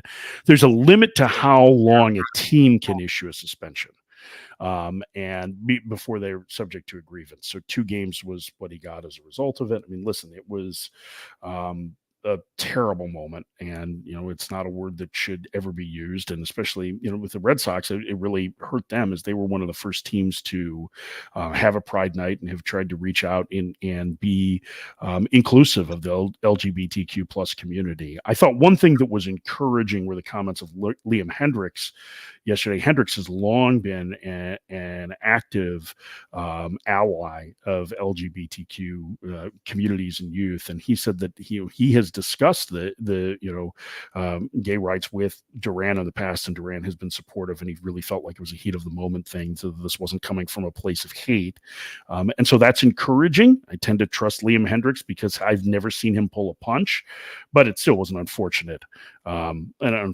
incident, especially when you consider how how benign the comment that caused him to go off was that the fan said, you need to go up there with a tennis racket, repeated that couple times. And that's what led him to snap like that. So, yeah, it was, I think that was, it was awful. It's bad. And then him showing up in a t-shirt with an expletive on it didn't look good either for the press conference. But I will say, he was far more, what's the word I'm looking for? He took far more responsibility than most apologies do. There was no, I'm sorry if I offended someone. I made a mistake. I screwed up. This is on me. This shouldn't reflect the organization. And whether he had help crafting the message that way or not, that's certainly a good sign. As we look at these standings right now, most of the division races are within about 3 games, except for 2, the NL East and the NL Central. Mm-hmm. Of those 2 teams that are leading right now, Phillies or Brewers, based on their quality or their performance and the teams that are pursuing them, which is least likely to be threatened to the stretch? I mean, I don't think either of them are going to get threatened, really. I mean, I agree. But if there's a Brewers, I think at this point, like, you could say Milwaukee because they're probably not quite as good. But, their starting pitching has a few more questions, I think, than the Phillies. But their pursuers aren't as good either. Yeah, right. I mean, that's the problem. But I don't know that Atlanta at this point is any better than those teams that are pursuing. The Brewers and the Phillies are like, the Phillies are really good. Like, I know they've had a little bit of a downturn here over the last month, but they just, like, everyone in Philly's losing their mind. They just had a 10-game trip where they went to Seattle, Los Angeles, and Arizona, and they went 4-6. Like they should be doing backflips over that. They won a series from the Dodgers in that. Like that's a hell of a trip to go west and have that at any time in the season. Those are 3 playoff teams, and they held their own on the road. So I think the Phillies are really good. I just don't. That's catching them. I just think they're still the best team in the National League on paper. The really prolonged West Coast trips, it doesn't seem like there's as many as there used to be, right? But you mentioned, I mean, there was a 10-gamer for Philadelphia. Yeah, I mean, and the Mets had a 10-gamer too in 4 cities. Remember, they had to go to St. Louis to play a one-off. But you're right. I mean, that was kind of a vestige of our childhood, right? When we, as National League fans, where you got 18 games in your division and 12 outside, and so you had you would always play. It always seemed like you would play L.A., San Fran, and San Diego. Yeah. Mm-hmm. So most teams have 2 3-city trips over the course of the season. A couple will have 3. And that's usually 8 to 10 games. But you're right. I mean, it does feel like the league has been better about week home, week on the road, week home, week on the road. And I think for the most part, they try to schedule it that way because it just, it makes it easier. And there's roughly an off day a week. It's not quite that. I would rather they codified that, but they're just, I mean, it's the nature of the schedule. But you're right, like there's still, I mean, who was I talking to the other day? The Rays have, I think, 3-city trips left, and 2 of them are still left on the schedule. So it'll happen, and those can be, I mean, listen, they don't feel sorry for anybody doing major league travel, right? Like it's pretty, having done it, it's pretty great, right? It's charter flights, and unless you're coming in and out of Toronto, you never see the inside of an airport. Charter flights they're very tough, very taxing on the body. Yes, 5-star hotels and cash terrible. per diem. Do the broadcasters get the 5-star hotels too? The broadcasters stay at the same hotel as the team. Oh God, that's awesome. No, cash per diem. Let's go, Mike. That's sweet. You know whose broadcasters have the best? The Angels broadcasters, because they get to sleep in their own beds. Oh, you gotta love sleeping in your own bed. It's so nice. Every night a game ends, and you're like, I'm going home to my bed. I'm going to my bed. I do love my bed. Are you trying to poke the bear here on the Angels and Blue Jays not traveling their broadcasters? I noticed that someone still occasionally tweets photos of empty broadcast booths saying something about the Angels. We may have had a source send us one from DC last weekend that showed that the Angels broadcast booth was empty. So. It's so weak. It's so bad. And the excuse that I got from the Angels was so bad. Was it COVID related? No. It was so bad that I can't even repeat it. What? Even though knowing I could say it off the record, it was just like, it was embarrassing. Like it was, I would never say that out loud. It was like, it would have been better if they'd said, we're just too cheap. Like that would have been better, which wasn't the reason that was given. It was absolutely laughable as far as I'm concerned. So the Rogers is doing it because they're too cheap. Like that's the problem. They're not traveling a lot of the hockey announcers in Canada either, and that's a damn sport, for crying out loud. I mean, it's so like, the thing is that it's so disrespectful of fans, really, because you're not getting the access that you deserve. And even if more people are watching on TV, I mean, we're talking the cost of traveling one major league broadcaster for an entire season. It's 90 nights of hotel and per diem. It's like $30,000. That's it. For $1 billion, billions of dollars in the sport. Yeah. Dropping finding the couch cushions. Yeah. Speaking of embarrassing, I saw this today, and I figured we'd end on this. Mike's favorite football team. What did they do? The Chicago Bears. I saw this graphic today. These are the Bears quarterbacks with over 3,000 passing yards in a season. Jay Cutler, best quarterback of my lifetime. I've been telling you. Look at how shallow that list is. It's a tiny list. I mean, even Harbaugh made the list. Well, this is 30 years between Billy Wade and Jim Harbaugh. That's the part. Honestly, that was the thing that stuck out to me the most, was that because in 1962, throwing for 3,000 yards incredible. is like throwing for 5,000 yards today. Take that, T formation. It's pretty wild. This is why there's the stat that's like the Bears have never had a 4,000-yard passer, which is also crazy. But seeing this is the list of the they haven't had a 3,000-yard passer in 6 guys 5 years. over 3,000. That's crazy. First of all, shout out to Chance in the chat for finding Smokin' Jay. Like Smokin' Jay, the greatest, absolutely greatest. I love the Smoking Jay memes. I'm all there. There's never been a more apathetic quarterback than Jay Cutler. He's the greatest. That man is don't care. Love Jay Cutler. Don't care. I forgot that Eric Kramer had respectable years. Eric Kramer, if not for a back injury, I mean, he was actually pretty good. Eric Kramer was good. The teams weren't great. That was the Wana years. But I had somebody approach me yesterday and say, hey, man, he's like, the Bears have looked good in 2 preseason games. And I was like, I don't care. Like, they're going to screw up Caleb Williams. It's the preseason. Who gives a damn? There's nothing worse than preseason NFL football. It is the dregs of sport. Why do you think that nobody goes to the games? Every NFL game sells out, right? And the preseason games, there are more people at youth soccer matches than there are at preseason football games. It is the most tedious event on the calendar. But if you're a season ticket holder, you have to own the tickets. That's not true. The Rams Cowboys had good attendance, and then the fans got in a fight afterwards, and someone got knocked on their ass. Oh, I didn't see that. Oh, you haven't seen that? No, Yeah, there was a big brouhaha. Who won? The Where Cowboys did they fan play or it? the Rams fan? Well, they played it It was SoFi this week. Yeah. Did you watch any of it?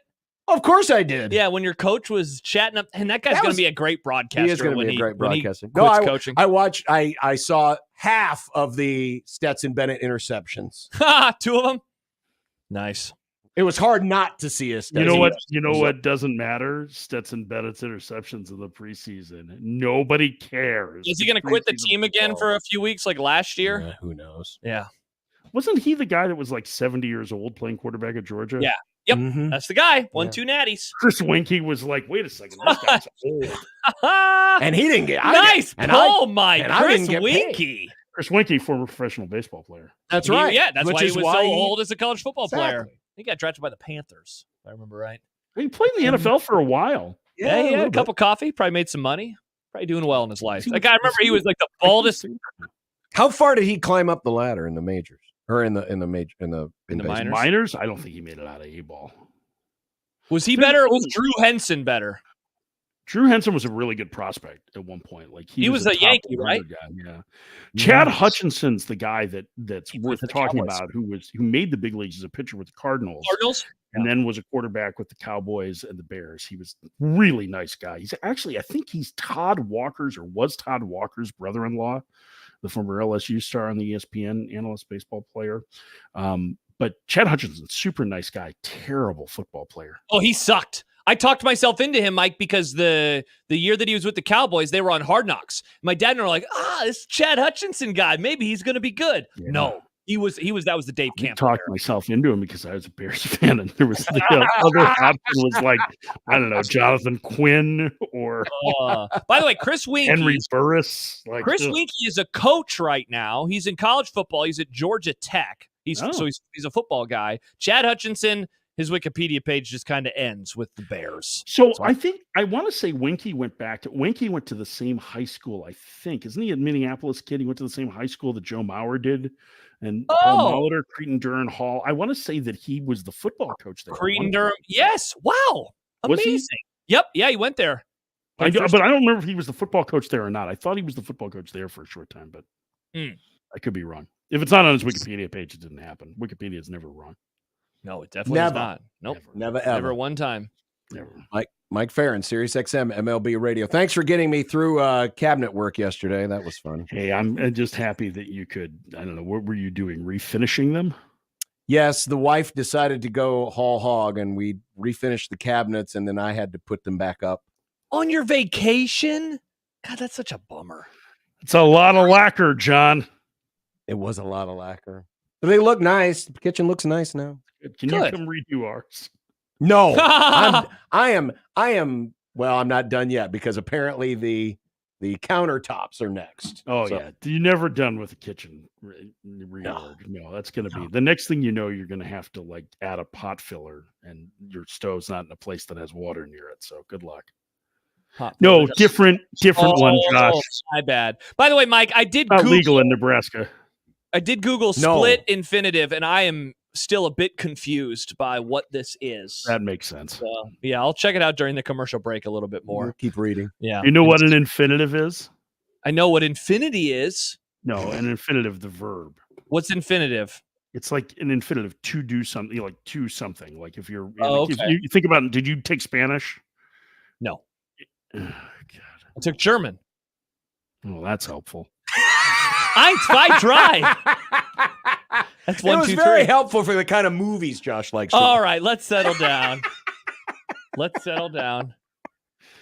Ich bin ein. Oh, Berliner. That You're a reminds- jelly donut?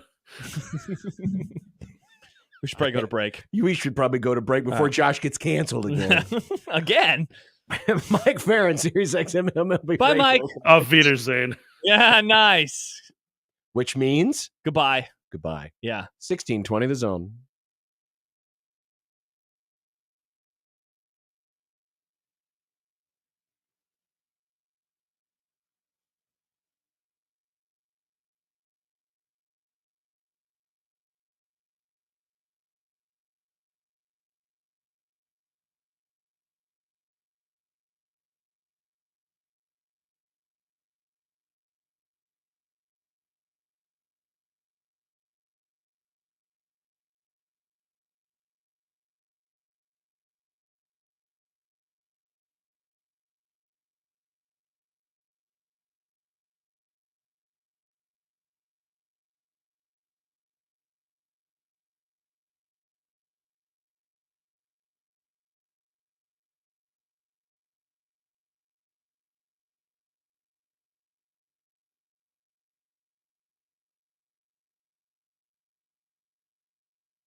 If you covered this yesterday, I apologize, but we didn't get a chance to finish up our poll. No, I didn't, because I wanted to wait for you so we could discuss it and unpack it together. Well, here it is. We wanted to unpack the poll together. Oh, yeah. Phase 3 polling is done. One more phase to go, and that's just a couple of weeks away because then the game will be that week. Mm-hmm. Yes, game week will be phase 4, the final phase. Wow. Of our Husker expectations poll. Nick, you won't have to book guests for every team anymore. That will be nice. Well, but you forgot about 32 teams in 32 days. Oh, that's right. The NFL. Notre Dame didn't happen, so it's now down to 23 teams. Good Lord. Yep. To be fair, Notre Dame could have happened. Josh just said no, in the moment. You're like, no. Oh, canceling the Catholics. Sorry, He was late by a couple minutes, and we were having. It was Stibbs. We were having fun. We were having fun. Didn't cancel. This is. I didn't cancel the religion. It's all tying back to the Didn't cancel the religion. You know who else was a big fan of 3/5 and not Catholics? Wow. Anyway, Phases, John. How about these phases? Yes, phases. 75% positivity. That means 6 wins or more in phase 1. That was in the end of the season last year. Okay. Phase 2 shot up to 91%. Holy God. And now we're at 93.6% positivity. Wow. These are the folks who think Nebraska will get to a bowl game this year. 6 wins, 7 wins, 8 wins or more.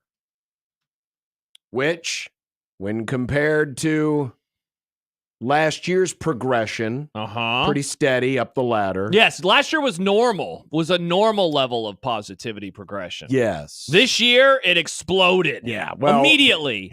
Now, so it's like, how much higher can it get? Like, how much higher can this number get? Given that it will only be 2 weeks from now. I don't think it'll get really any higher. I think it'll just kind of hang around 94%. But to me now, the interesting thing is, where are the 8 wins or more crowd sitting?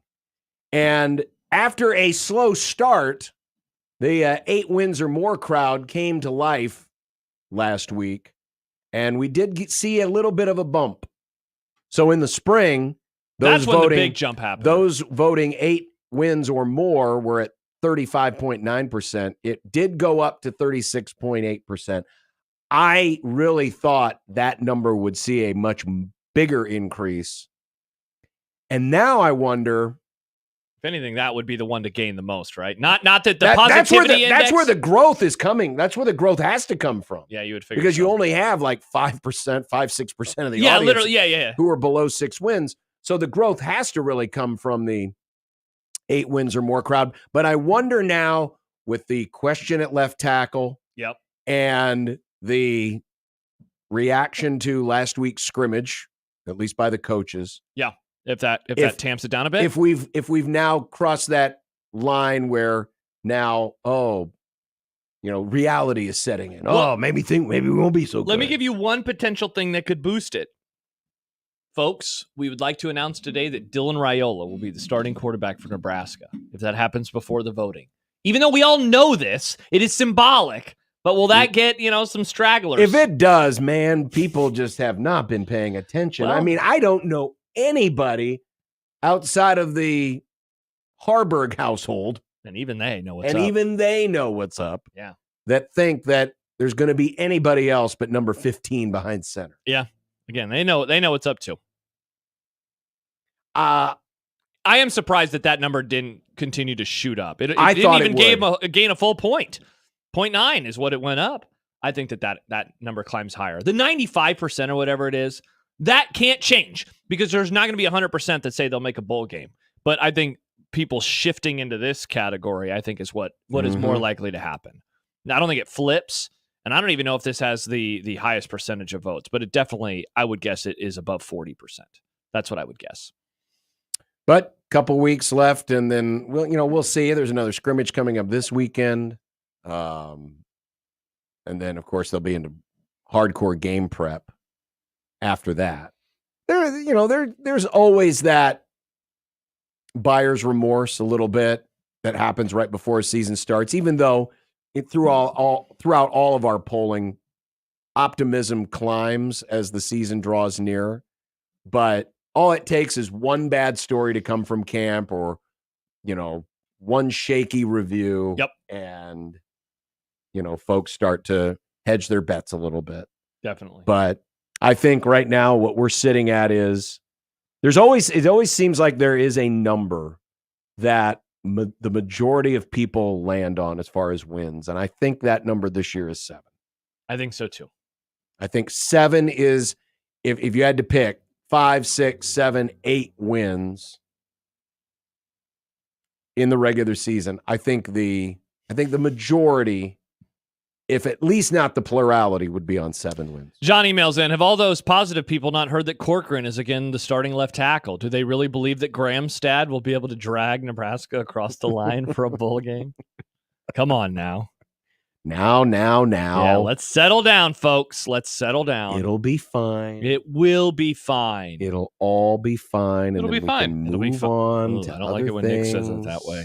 It'll be fine. I'm nervous. It's fine. I'm nervous. Don't even worry. Still to come, can the Dylan hype get out of control early? Oh, But coming up next, I kind of want to branch off of this conversation to the scrimmage from last week. okay.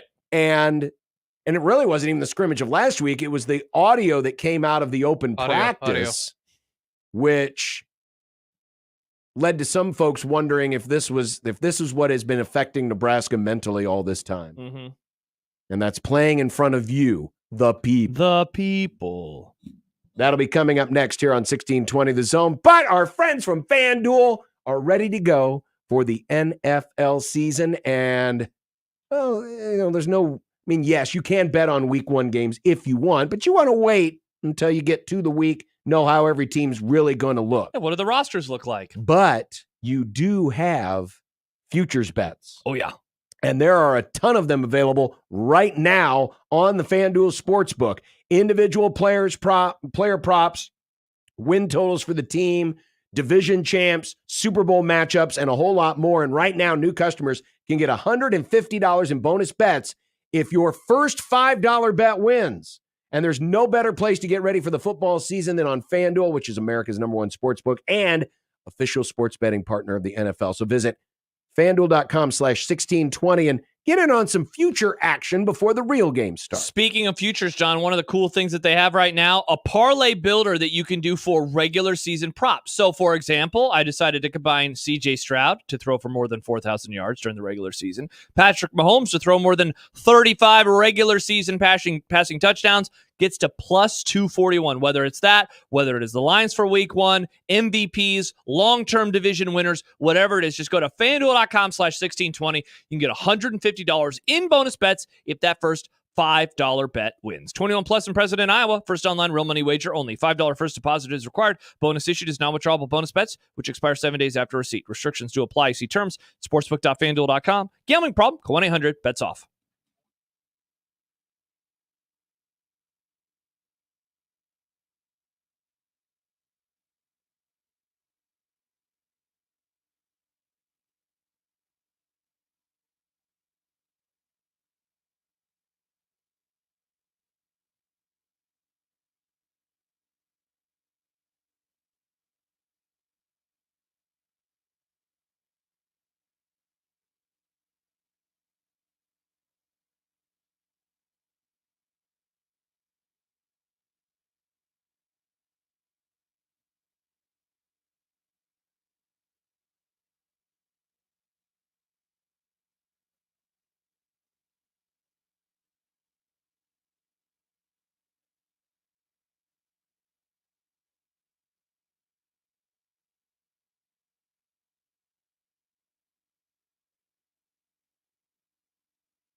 Getting dark out there again. It's not going to rain again, is it? Dude, tomorrow it's gonna be bad. I hope it doesn't rain tonight. I'm supposed to play a game. I saw a tweet earlier We today need the moisture. Oh, that's right. You don't care if the planet lives or dies. from Sean Everson.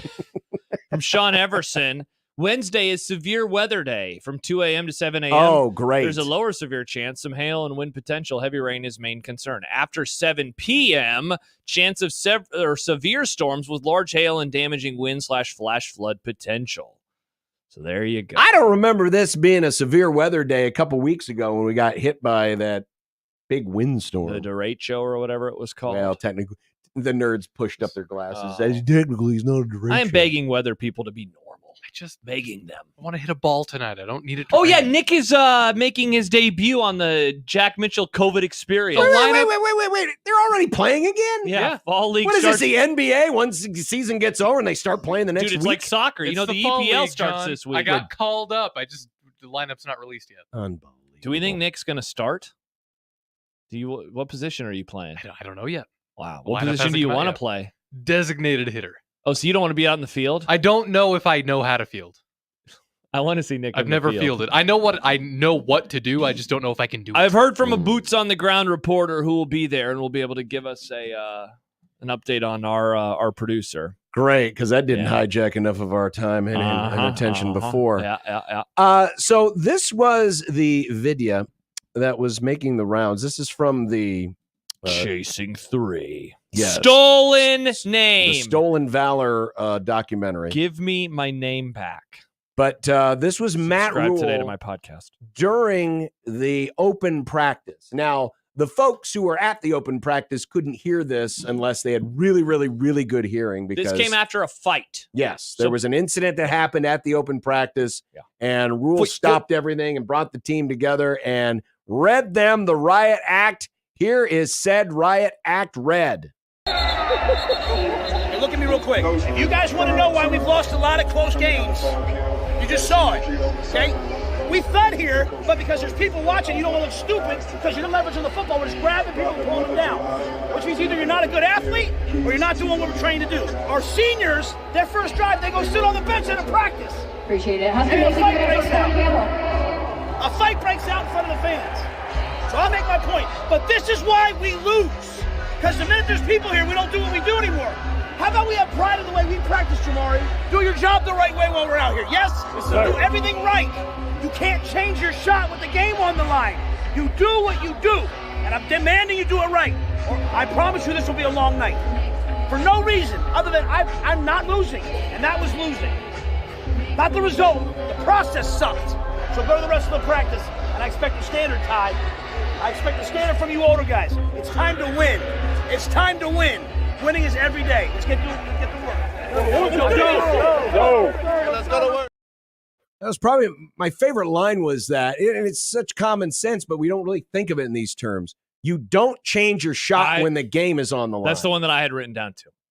Yeah. Why you can't practice one way and then the game happens and you're shooting with different form or you're thinking about exactly it too much, right? Yeah. And of course and the reason why he thinks the guys have changed is because there's prying eyes, right? Yep. There's 3,000 fans. The other quote, the minute there's people here, we don't do what we do anymore. Again, changing your shot to make the basketball comparison again. And has that been the issue? We talk about it all the time. How much sports is mental. You know, the physical, yes, the physical can change because of injury, wear and tear. But for the most part, especially within the course of a season, your physical is your physical, right? Your arm strength is your arm strength. Your speed is your speed. Your instincts are your instincts. But the mental side is something, it's that old phrase, you can't quantify momentum, but you know it when you see it. Yeah. Well, where does momentum come from? Momentum comes from a mentality. Yeah. Comes from confidence. Yeah, a belief. A belief. And what Matt Rule is saying is, listen, all of a sudden you guys get in front of the cameras or you get in front of prying eyes and things change. And this is why we lose. Has that been the problem all these years? Yeah, it certainly makes you wonder, right? One of the things that Jack and I talked about yesterday with this was he has final say over this video. He wanted that out there. Oh, you know, and of course the other quote that we read, and so timeline wise, this happens at the practice the previous Saturday at the 1890 practice, and then the Saturday that we just got past a few days ago, the 10th. He said to the media, I wanted the players to have this space where no one's watching. Let me just go play. You can say what you want, but when your mom, your dad, your sister's there's a little extra something. I've had a lot of guys mention that to me. And so you put those two together, and like there's this large part of me that is just kind of theorized over the last 24 hours or so that, you know, he maybe is baffled or a little confused by like, what is happening? Why do things change? And maybe he reaches out to some captains. Maybe he reaches out to some players and wants to get their thoughts on it. Or maybe he guesses and he asks them, hey, do you think that that's what it was? Are you guys struggling because when scrimmages happen, and usually those are on the weekends anyway, more people are there, whether it's friends, whether it's family, certainly coaches around the state and former Huskers. And you wonder if he was just kind of piecing this all together and trying to figure out why is this happening? And how do we fix it? Now, let me ask you this. And we touched on this a little bit yesterday, but does closing it down, and I'm playing devil's advocate a little bit, but doesn't that kind of defeat the purpose of the struggles, I guess? Like, you struggle because the lights are turned on. You don't turn the lights off, you turn them brighter. Mm-hmm. You know, now I understand though, there will be a point very, very soon, 18 days, where they are no longer able to hide or no longer able to do things behind the scenes. It will be out in the open. They will have 12 tests. We will all grade them on those 12 tests. He must think that this is going to be better for them. Like right now, let's buckle down and say, it's not like they're going to open up the scrimmages. Hey, let's have 1890 day every single weekend. But I do find that interesting that they might be getting stage fright. And look, that might be a harsh term to use, but you know what I mean. Stage fright. So let's shut it down for a couple weekends. Well, it's a great point you make, because you're not going to get better at overcoming stage fright unless you actually confront it. Yeah. Right. And there is, and our old friend Nick Baugh would always say, practice should be a safe space to fail. Yes. He didn't like it when you'd like keep stats and whatever. But if you're failing because you're changing your approach, you're changing your shot when the game's on the line, you're changing your behavior or how you work based on whether or not the stadium has people in it or doesn't have people in it, then yes, logic would tell you, well, I think you would want more opportunities like that because you got to shake it somehow. Now, of course, there is always the component of, hey, we're working on things that we don't want to put on film and we don't want, because that's why initially I understood, and I wasn't reading into things last weekend when I read that, Matt Rule had shut out, family and friends from practice. I thought, well, that's fine. Yeah, they're locking things down. I reverted back to the old practice should be a safe space to fail.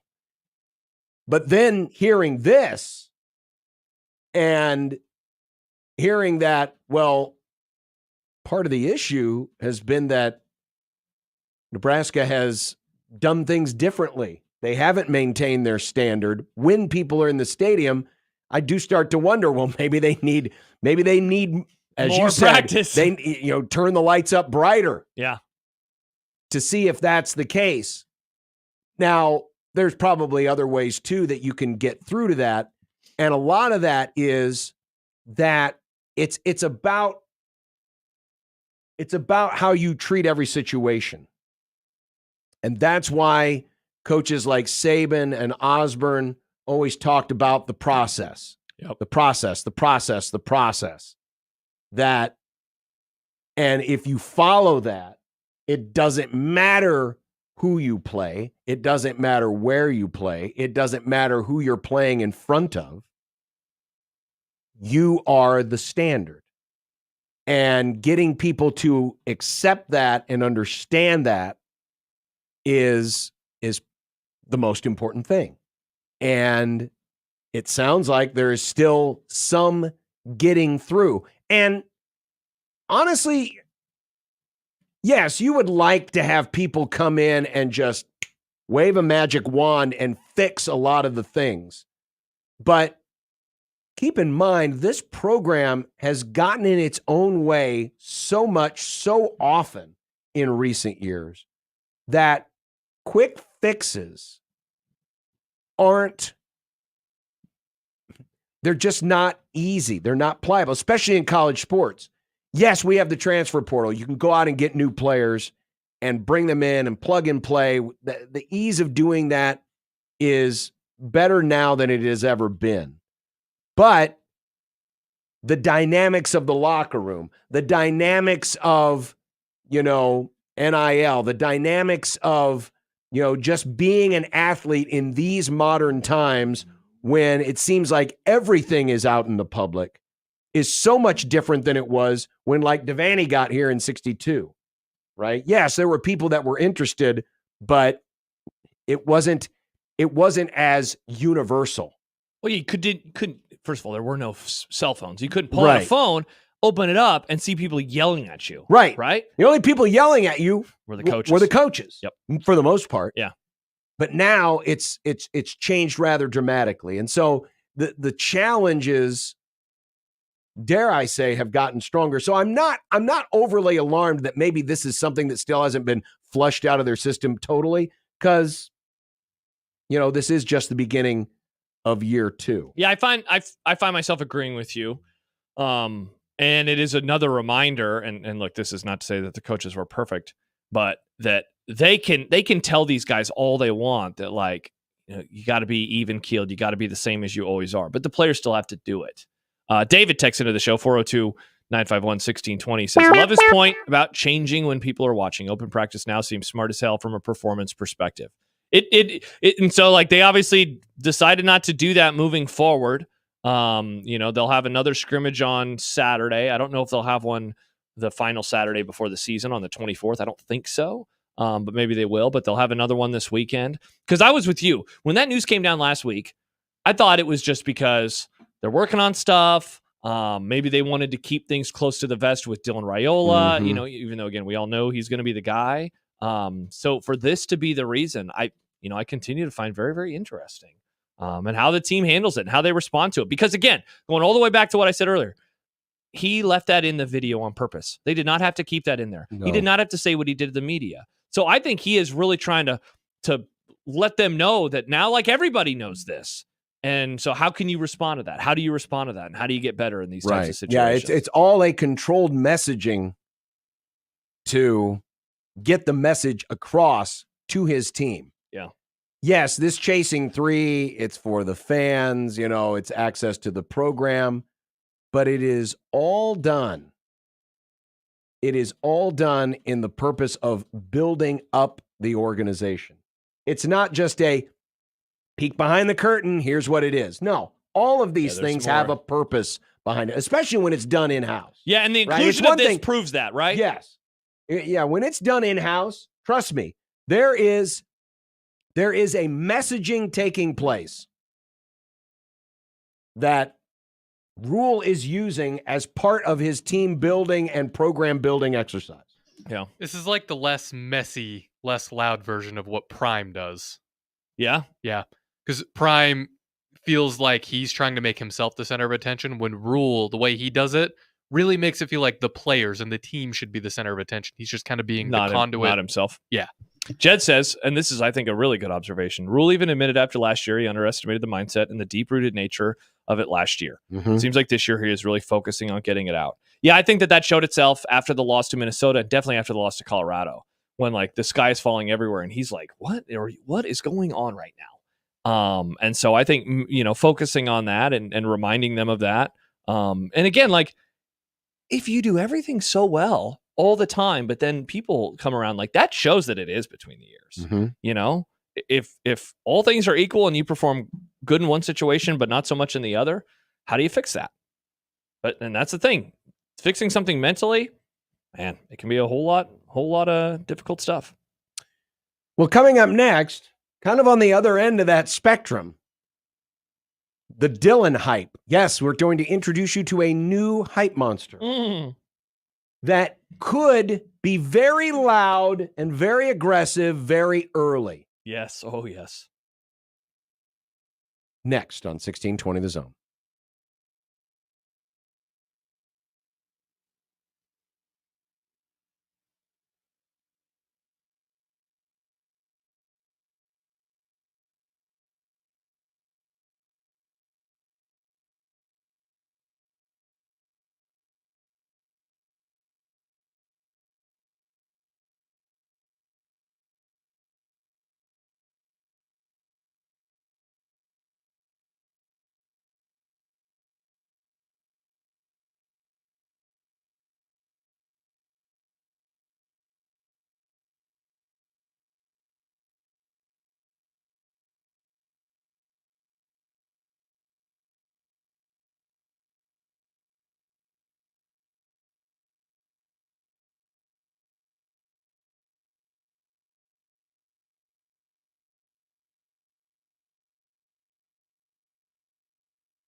Welcome back, 402-951-1620. If you want to join us, text machine as well. John loves a text machine. Only text John. Oh, man, I love texting. When you text, say, this is for John and John only. Which is funny because I don't see them. The only time I see them, air quotes, is when Josh reads them. Like this one from Pedro. Hi, guys. The process is so important. I used to tell my wife that Villanova was so disciplined when they ran the layup drills. There was no going out to shoot three-pointers, no variation to the drill. I think Jay Wright did it right. They won 2 championships with that mindset. You saw their layup line. How did it look, John? What do you remember? I do remember them being very regimented in their warm-up. Yeah? You could definitely tell by the way they prepared before a game if you would have stripped them of any of the names or facial identification and just watch them as silhouettes go through their warm-ups, you could tell which team was Villanova and which team was DePaul. Oh. And you could tell which team was going to win and which team was going to lose. Because the other team was DePaul? Well, yeah, but there is a point to, how you practice and how you prepare. It's important. Even today, as practices have gotten less, if anything, it's probably even more amplified because of the way practice has changed. There's no more two-a-days. There's certain limitations. So the opportunities that you have to get together as a full group, got to take advantage of them at every opportunity, which is certainly what young Dylan Raiola has done. But this is something I have thought about as well, because listen, it's not gonna take much. Thought boy. He's the first 5-star quarterback in the modern recruiting era. Many are looking to him as somewhat of a savior for this program, similar to other people who have worn that jersey in the past. And with the expectations attached to him and the physical talents that he possesses, I see a scenario happening where Dylan has a great debut. And great doesn't mean he has to throw for 400 yards and 7 touchdowns, but just command of the offense. Just command of the offense. The look. The way it looks, Nebraska as a team plays well, that the week 2 matchup against Shedeur Sanders in Colorado will be billed as Shedeur versus the new young gun, the new young star. Because college football, we have celebrated the 5-star quarterbacks everywhere, but Nebraska gets to experience it for the first time. Yeah. The kind of hype that comes with a true freshman 5-star. Yeah, Jeff says people here don't understand what a 5-star quarterback looks like. They're just a different breed, man. A very different breed. And I couldn't agree more. I had the audio. I forgot to send it to Nick, but Matthew Stafford was on with the Pardon My Take guys this week. And he was really talking about Dominic being one of his favorite teammates, but he threw in at the end, about how the kid is really good and he's going to be a stud. And now, of course, Stafford's talking up his godson. Yes. I was going to say, because wasn't the question, I haven't heard the interview, but wasn't he asked, who's your favorite teammate? Who's your favorite teammate? Yeah. And Stafford answered that, one of the names that came out first was Dominic Raiola. And then he just threw in, it's kind of almost a throwaway line at the end. Oh, yeah, and the kid's really good. He's going to be great.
about how, or this.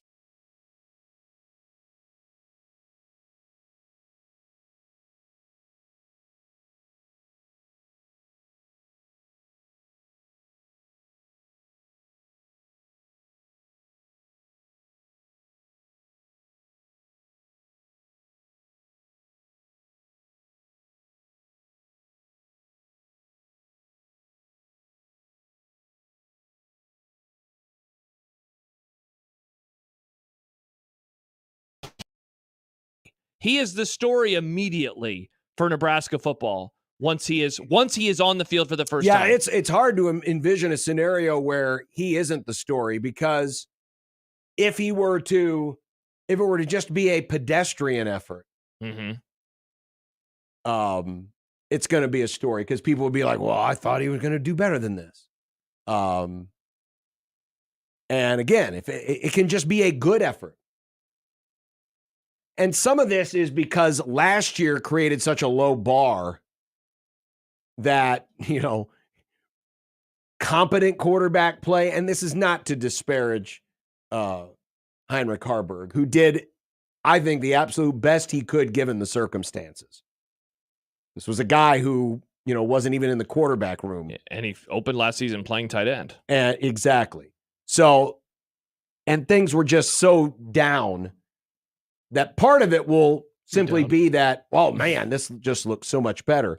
But when you consider how he looked in the spring game, how he looked to the fans who were in attendance at the open practice, how people have written about him, how people have talked about him, how his teammates talk about him, it's going to be next to impossible for the hype not to ramp up dramatically. I don't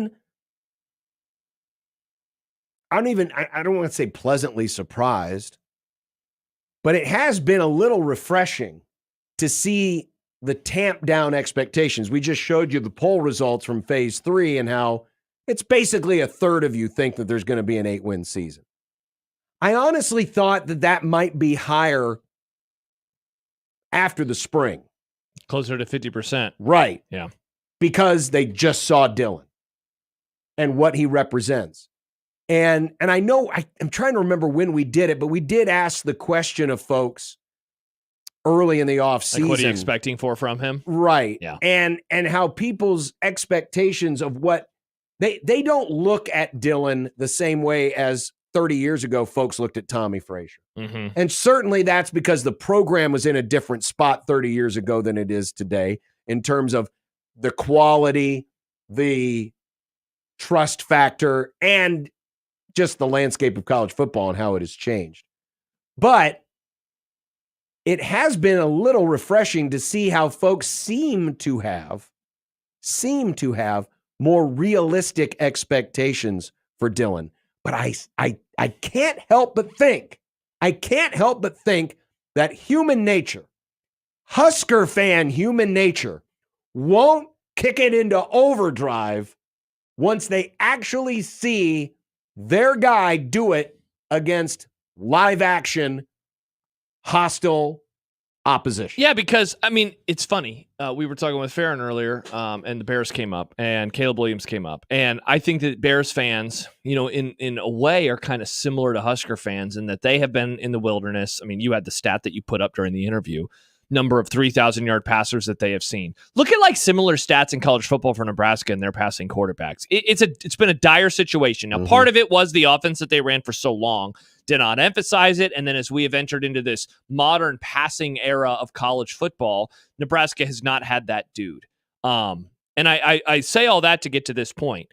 The preseason game happened. He makes a couple of nice throws, and it's like, oh my gosh, I've never seen a player in a Bears uniform do what he did on a preseason play versus the Bills. And I think that something very similar could happen. I think one of the sneaky parts of this entire offseason has been how they have lessened him, at least in the videos and in how much they talk about him. I know that I do my best to not ask every single guest about him. You know, every day we have someone who covers Nebraska on except for Fridays. Every day you could ask about Dylan. Every day you could ask 2 or 3 questions about Dylan. I do my best not to do that because I think that things will change in the regular season. I think that it is going to be so different. It's going to be so wholly unique. He's going to be this storyline.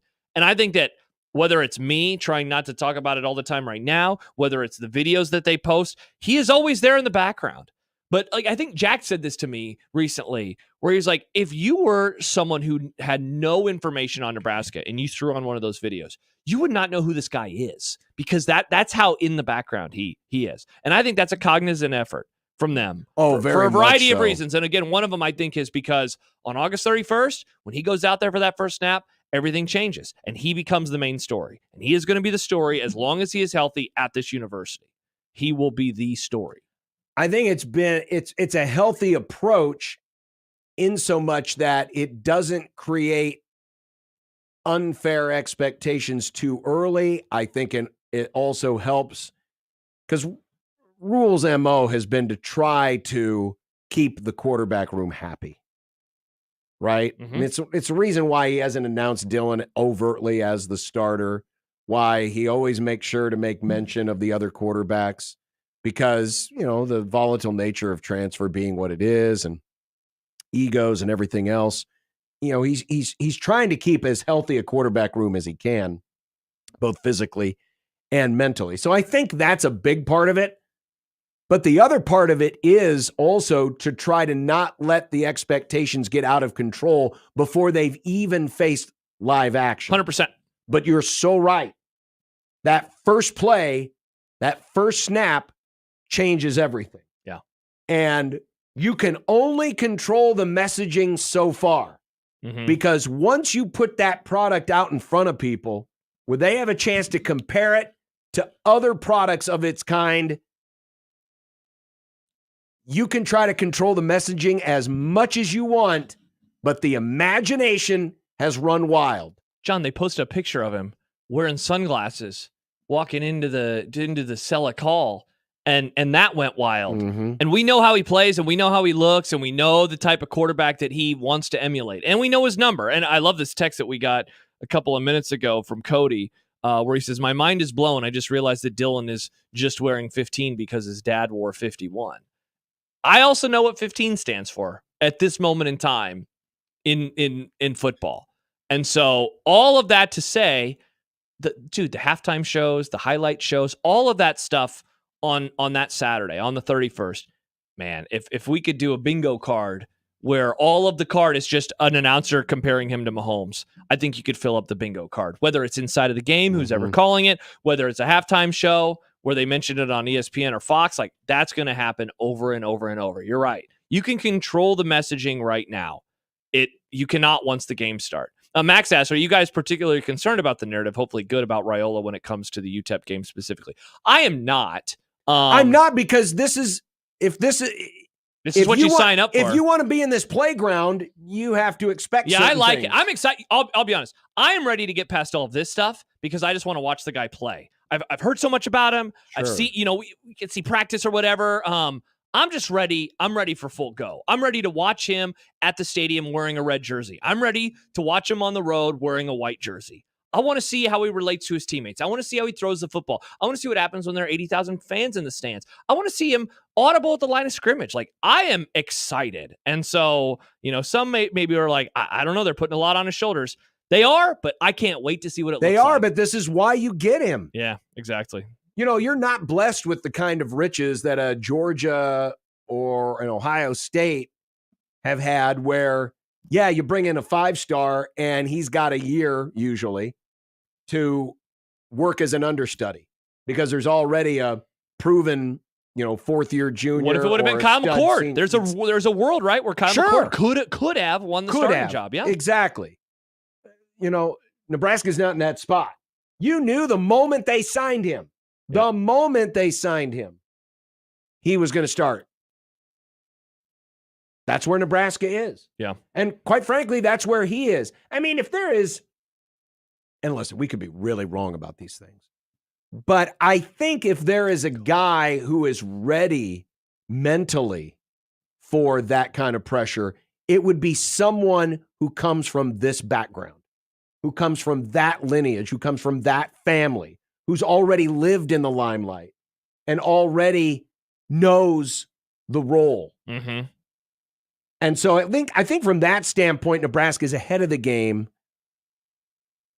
in terms of, just being ready for it.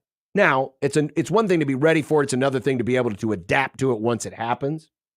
But I feel like it's fine. So with that said, we introduce you to the Dylan Raiola Hype Monster.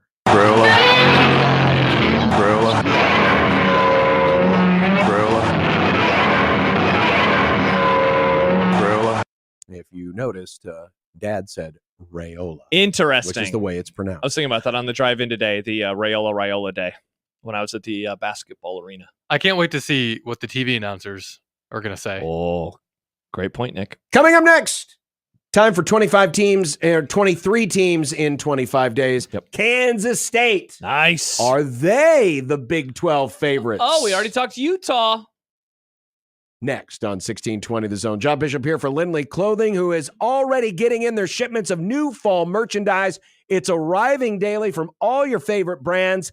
And with Omaha's best price and Omaha's best selection, you're going to be able to find the right fit for your new fall look. They've got all the great brands like Bugatti, Holbrook, Tommy Bahama, Johnny O, and so many more. And John Marlene and the rest of their staff ready to help find you fit that new look for the fall. Plus, they have 2 tailors on site there. So you get everything taken care of in-house. You go in, you get measured, you find the right suit, you find the right pair of slacks, you find the right dress shirt. And if it needs to be taken in a little bit or changed here and there, they've got the tailors right there on staff. So everything is done in-house. And make sure you check out Well Suited right next door to Lindley Clothing at Linden Market, because that's what adds to their enormous selection. So get well suited this fall with Lindley Clothing. They're located in Linden Market, just off Dodge at 132nd Street. It's the only place to go for all your wardrobe needs.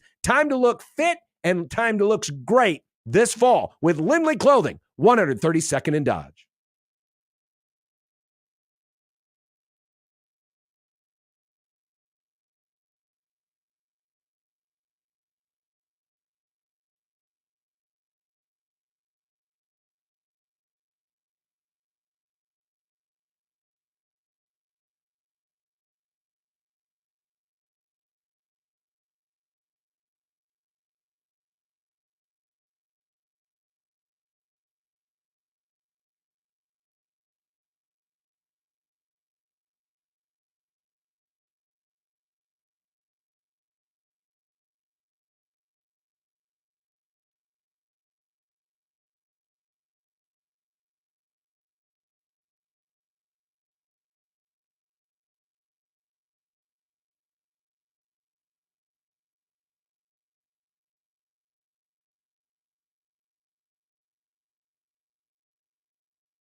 is on.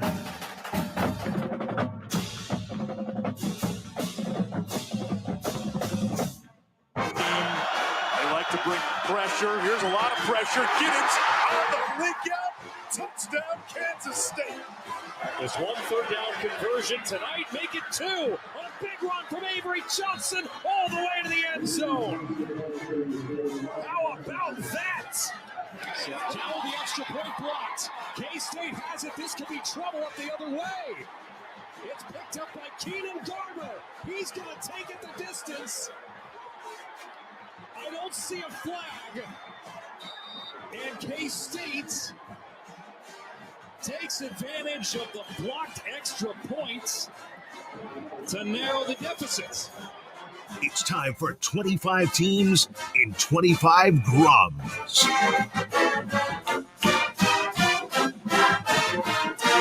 With Tim Fitzgerald of GoPowerCat.com, member of the 24/7 Sports Network. Tim, thanks for joining us this afternoon. Absolutely. Thanks for having me. Kansas State, along with Utah, the two teams that seem to be a lot of people's choice to win that inaugural Big 12 championship of the 16-team new Big 12 era. But this is interesting because Kansas State, usually when you lose a quarterback the caliber of Will Howard, you would expect a team to take a step back. But am I correct in reading this, Tim, that there are folks down in Manhattan that are thinking, hey, Avery Johnson, we might actually be getting an upgrade here? Well, I don't think it's some. I think it's most. What little flashes we've seen of the kid and the reports out of practice are really promising. And a big part of Will Howard transferring was everyone in that locker room knew Avery Johnson to be the starter this year. And he's an interesting mix of a kid that can run a 4.3 40, has a lot of elusiveness, but also packs a pretty good punch as a passer. So everyone's intrigued to see how it actually plays out on the field. He's had pretty limited time. It was hard to get him much time last year when Will Howard was out there, but he had those 5 rushing touchdowns at Texas Tech. And then after Will hit the portal, he, proceeded to go to the Pop-Tarts Bowl and with a really watered down playbook win that game.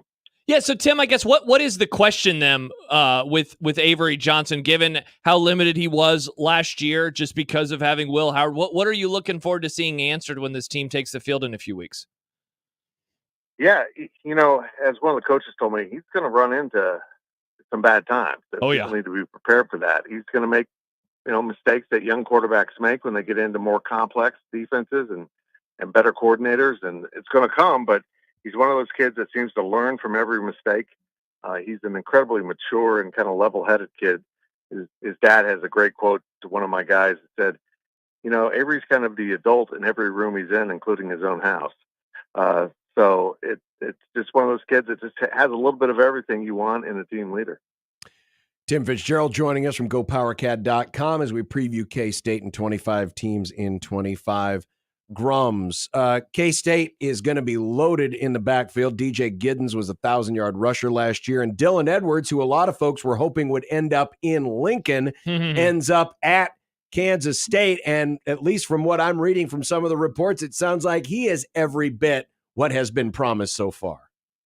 Yeah, he is. And Dylan and Avery grew up together. They went to different high schools, but played youth football together and have been really good friends ever since. And I think once Dylan ended up at Colorado and kind of joined that circus for a year, realized he belonged at home. And I think once he left Colorado, he did look around a little bit, but I think his intention was always to come back and play with his buddy Avery. And how K-State will use him will be very interesting because you don't take DJ Giddens off the field that often because he's a really productive running back and they're different styles. So they've kind of got a curveball to throw at people, but he also play in the slot. They're even playing him out on the edge, a little bit with the boundary receiver being way out, spread out there. So bring him into the return game too. So he's going to be kind of a utility knife for K-State, not just a backup running back. And I think that's one of the questions we have coming into the season, exactly how they'll pull this off. Tim, I'm curious as to what you are expecting from new OC Connor Riley, an Omaha native, actually went to Omaha, played for the Mavs. A lot of coaching experience, but I believe that this will be the first time actually calling the plays. What do we know about how that offense could look with him doing so? But, your inclination is that an offensive line coach is going to call a bunch of running plays, to keep his hogs fed. But, I don't think that's necessarily true. There's a lot of great offensive coordinators who were offensive linemen, and he was the same way. He called a really nice game at the bowl game and against a good defense in North Carolina State. But now you also layer in the fact that they've had a change at quarterback coach with Colin Klein leaving and Matt Wells coming in, former Texas Tech head coach, Utah State head coach, and a former quarterback. So he's got some things he's installed into the offense to try to make it more friendly for Avery and tap into his skill set. So how that all mesh on game day now with in-helmet communication is it's really going to be, it could be a mess or it could be wonderful. You just don't know how this is going to sort out. But I think Casey's going to run a really balanced offense, which has been the tradition from Snyder to Kleiman, and I think that'll remain. Tim Fitzgerald of GoPowerCat.com. K-State in 25 teams and 25 Grums. Ben Sinnott and Phillip Brooks are both gone from the receiving side of things. That's 102 of 258 total pass catches from a year ago. Who needs to step up to fill that void? Well, I think Garrett Oakley, one of the tight ends, he's a sophomore last year, who's the third tight end on the team, but started playing more and more because he can make some of those downfield plays. He's a little bit different than Ben Sinnott. Ben was, speaking of utility knives, I mean, he'd line up at fullback, he'd be in the slot, he'd play tight end, he could block or run downfield as a tight end. The Washington Commanders absolutely love him because of his flexibility. That's hard to find. It really is at the college level. Oakley gets there in some degrees, but I think he's got to step up. They really did a nice job of restocking the receiver room, whether it was young guys that have been waiting their turn and now get it, or, they brought in Dante Cephas from Penn State as a receiver that has really helped them with a little more athleticism and maturity out on the edge of the field. And they've got some guys that I think will step right into the breach on receiver side. But boy, they need a tight end to step forward and be somewhat dynamic, because Ben Sinnott really opened up this offense with getting that tight end down the middle of the field. Other side of the ball, Tim, a lot of players who saw quite a few snaps do return. A couple of sack leaders, though, at the top are gone. What is the expectation for that side of the ball? I think people are very fired up about the offense, but equally now people are beginning to catch on that this defense is really promising, because, they did lose some of their sacks, but the coaches were talking last year about the 3 freshman defensive ends they signed a year ago, and that'll be redshirt freshmen this year. And all 3 of them have been turning heads at practice. They're a little bit different from each other. They do return a couple older guys, and Brendan Mott, who coming into last year, was the leading sack person in the Big 12 returning. He didn't have as good a season last year, but they've got a lot of depth there at defensive end despite those losses. And in fact, this is probably the deepest defense they've had in a long, long time at K-State, including linebacker, which was a problem last year. They thinned out, but they're really deep at safety. They like their corners. And like I said, they got some young guys up front that are really dynamic.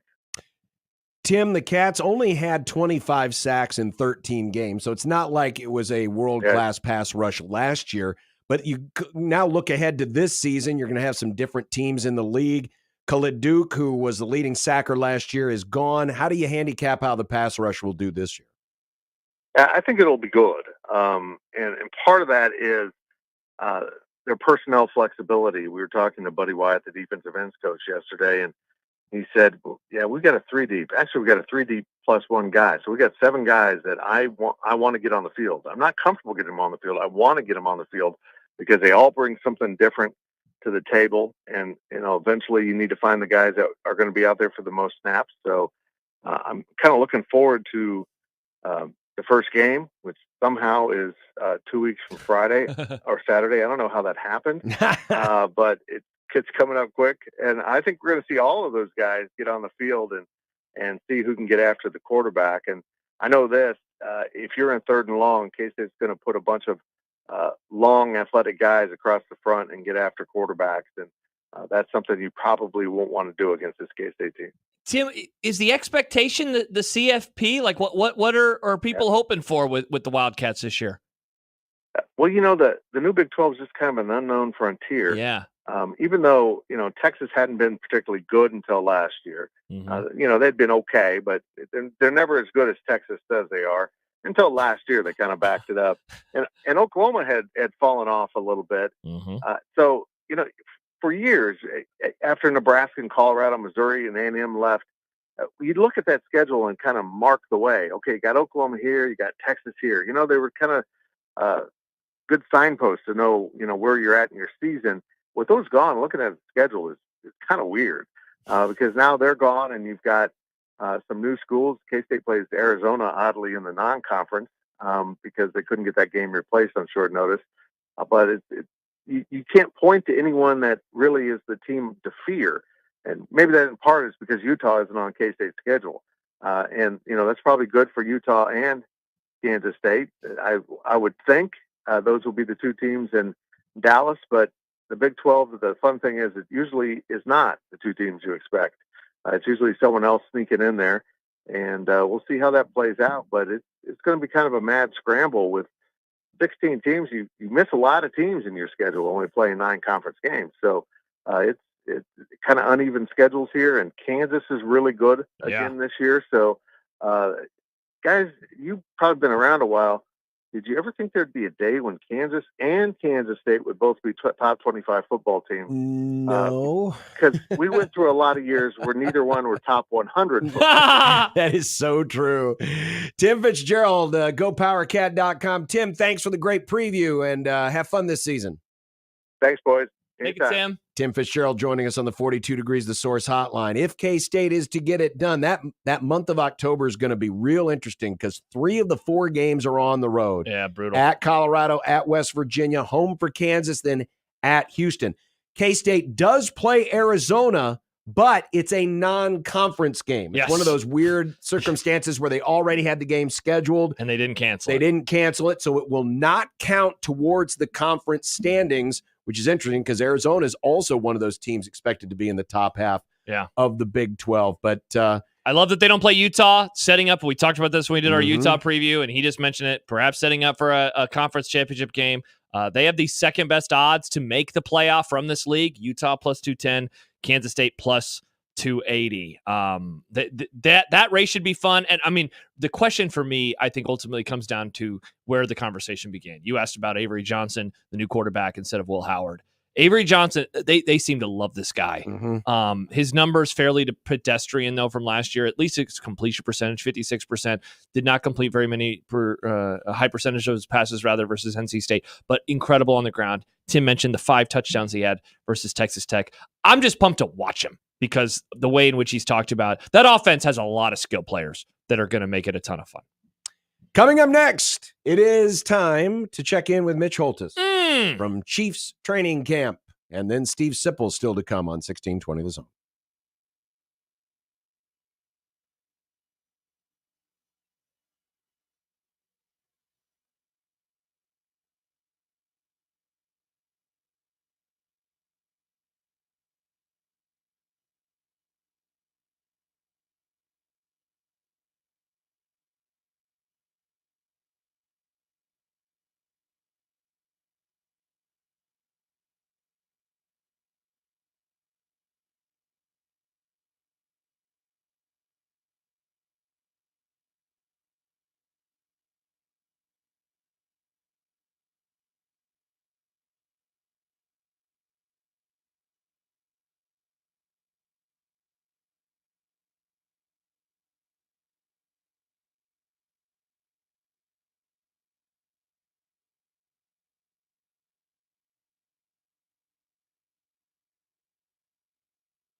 definitely helped me a lot doing that because that was really my first time at Tech playing both nickel and safety back and forth for multiple years. So it was great doing that.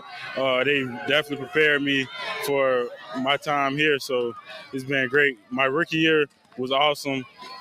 Just learning from the older guys and just taking it all in, taking up what they do and being able to put it into my game. That is the voice of one of the new Chiefs this year, Shamari Connor, who will be replacing Javarius Sneed for all intents and purposes in the defensive backfield. Is that correct, Mr. Holtis? Who is this voice that I'm hearing from that has come down from the heavens? It's the voice of an angel. That's what it is, the voice of an angel. The melodious tones of the play-by-play voice of your Creighton Blue Jays. Yes, he becomes a centerpiece. You know, one of the great things about the NFL and why it's so intriguing is it's a real hard salary cap. Like, if the Yankees are going to keep Aaron Judge, great, they can keep him and go get 5 other guys. That's not the case in the NFL. And so the Chiefs were faced with a giant decision, no pun intended, this year, because it was really going to come down, are you going to pay L'Jarius Sneed or are you going to pay Chris Jones? They paid Chris Jones a 5-year, $190-ish million deal, the $101 million guaranteed. That meant you're going to have to walk on Sneed. He's now a Tennessee Titan, and we know how valuable Sneed has been over the past 4 seasons, and then his terrific play against Baltimore in the AFC Championship game, knocking the ball out from Zay Flowers at the .5 goal line. Somebody has to replace what Sneed had done, and Shamari Connor, it's not going to be a complete apples-to-apples comparison because Spags is planning a lot of different things and using different personnel and scheme, but it's also going to be primarily Shamari Connor. That cut I thought was significant because when I asked him, how did Virginia Tech, did they prepare you for this? And in Virginia Tech's scheme, Connor got to play what he's going to do here, and that is that hybrid slot. Is he a corner? Kinda. Is he a safety? Kinda. But he can play base or slot, and he can blitz. He can cover. I would say this: Connor and Sneed are probably the same book to book of where they were when L'Jarius was going into his second year. Mitch, I've heard many camps, college and pro lately, described as having reached their dog days. Have the Chiefs reached their dog days of camp yet? We reached it last week. I think the dog was barking last week. When Andy was pushing with all those consecutive days in pads and then to go to Jacksonville and then come back. They were in pads today. They were in shells yesterday, but the weather's given them a break and they can see the light at the end of the tunnel. They're going to have to play better this week against Detroit. We'll get into that later in the week, but they're going to have to play more physical. Now, whether that's getting your rest or whatever, but they're just going to have to play better. But it's 2 weeks of dog days. They're still barking. So, Mitch, as we were talking earlier, there's just one cut down day. Used to be, used to have a couple every camp, but the cut down day is 2 weeks from today. Here we're basically at the midway point of camp. What appears to be the toughest decision so far that you think Andy Reid and the Brain Trust will have? Wide receiver. I think it's pretty cut and dried on the defensive front. It's really cut and dried at linebacker. It's pretty close to being cut and dried at defensive back. The only thing that will affect defensive back is if you keep one extra wide receiver, which I think they will do, especially with the Hollywood Brown injury, because he's not going to go on some list. They'll want him back as soon as possible. But wide receiver, there's 14 in camp. You're going to keep 7, which is one more than teams normally keep. And still some guys are going to have to go. And that's going to go right down to the wire. That then affects tight end and running back. And running backs affected. Carson Steele, who looks like the lead guitar of rock band, has his pet alligator, and is, like I said on the play-by-play when he scored his touchdown, he's the new comic book figure for the Chiefs Kingdom. He's working his way up, but what's going on with Clyde Edwards-Helaire? He's missed practice all this week. He announced he's going through some challenges of PTSD. You got to sort that out and be sensitive to him. Are you going to keep 4 tight ends? That's where the biggest cut, tightest cut will be on this team. Mitch Holtis, the voice of the Chiefs, brought to you by Hy-Vee, official grocery partner of the Kansas City Chiefs. Well, Mitch, I hope tomorrow. What do we have tomorrow, by the way? This week, the thesis, and yesterday I talked about Butker and the new kickoff rule and how that's kind of jacked up now, but Butt has got to get that down. I'm talking about ways of, the first week was the Hall of Famers. We know who they are. The second week are the guys who could move into stardom. This is the rank and file guys that have to be at the least good players or steady players, consistently good, that could be great. And Connor could be that. He could turn into L'Jarius Sneed over time, maybe not in 24, but the years beyond. Tomorrow, I'm going to give you the most underrated player of the 91 dudes in this camp. You guys can guess who it is, but that's where we're going, because if he can take one notch higher, it will make the Chiefs even better on his side of the ball. But he's an interesting starty, and people don't talk about him nearly enough. Well, we will find out tomorrow in this segment, brought to you by Hy-Vee, the official grocery partner of the Kansas City Chiefs. Mitch, thank you again, and see you tomorrow. Thanks, boys. That tease was brought to you by Hy-Vee. Thank you. Nice. Thank you, Mitch. Good stuff. Mitch Holtis, who joins us daily with Chiefs training camp update. Did you see what happened with the Chiefs in their safety? Did you see this? Did you hear about this in the kickoff? I did not see the highlights of the Chiefs training. So the ball bounced in the end zone. It came out. The guy went and returned it, and then he put his pulled knee a down. Mike Rozier. Yeah, and so apparently the Chiefs aren't very happy about this.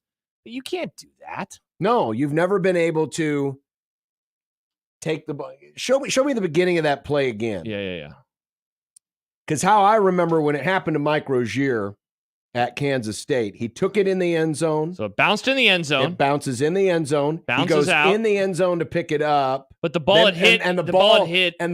So him physically not out of the end zone, but the ball does. Yeah. And so when you bring it back into the end zone after it had been there and then goes back out and you try to take it back in, that is a safety. Correct. Yeah. That is a safety. Yeah, so don't do that. Because I forget, last year, if the ball would have hit in the end zone, would the play have been over immediately? Would that have been a touchback? Okay, I thought so. No, that's only been college, high school. It's a college and high school. No, I don't think. I think in college, if the ball hits the end zone now, the play is done as well. Oh, is it? Yeah, I thought that's a rule. I know that it's always been within the that way last in high decade. school. That if the ball went into the end zone, it was a touchback. But I thought you still had the option to bring it back out if you want. Yeah, but not in the NFL. In the NFL, that is a safety. That is a no-no. Mm-hmm. That is a no-no. All right, well, coming up next, it's the hour to get happy. The happy hour. Oh, man, and we get to talk to an old. His name is Steve Sipple. One of our favorite olds. His name is Steve Oh, that's Sipple. a fun bit. Let's tier list our favorite olds. Oh, there we go. I'd be happy to rank olds. Rank your olds. The Cutlass was pretty good. Delta 88. Are these cars? Are these vehicles? Yeah, Oldsmobile. I never had an Oldsmobile. My first car was a Mazda. Oldsmobiles were always the grandma car. Everybody's grandma had an Oldsmobile. Or a Buick. Well, Spot the lie. There was, no lies detected. It was always like a tan-colored Oldsmobile. Tan? Yeah. See, my grandparents only had Fords. And then Found on road dead? we'd always have the rivalry because I was the Chevy guy, and we'd be like, "Oh, we have to drive in your John, crappy you do have Ford." a Chevy. You love do. Chevy. I was a Chevy guy too. Like a rock. I'm Team Chevy. He drove it to the levee. I was strong as I could be. Remember those commercials?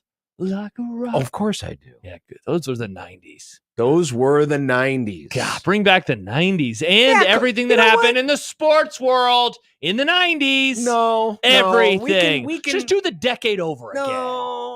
No, we don't want to do that. Yes, Well, it'll be then fun. I won't have a baseball team for the first 3 years. That's true. Good point. You weren't alive for the first 7. It's true. Yeah, exactly. Well, Steve Sipple, who along with me were alive the entire decade and remember it as if it were yesterday. I was alive the whole decade. Don't remember the whole thing, though. 93-ish is kind of when my life comes into perspective. But if we redo the 90s, what happens to me for 7 years? Yes, let's do this. Oh, no. Just kidding, Nick. I mean, back then we took better care of the planet. I know that much. Yeah, certainly. Nick wasn't when he around. wasn't driving. Nick wasn't let's just around go out to there road with trip. cans of hairspray and spitting out styrofoam. Unreal. Sip joins us next. Happy hour coming up. 1620 The Zone.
It'd be nice to have a boat. Throw. It would be nice to have a boat. Throw. It would be nice to have a boat. Throw. It would be nice to have a boat. Throw. It would be nice to have a boat. Throw. It would be nice to have a boat. Throw. It would be nice to have a boat. Throw. It would be nice to have a boat. Throw. From your mom.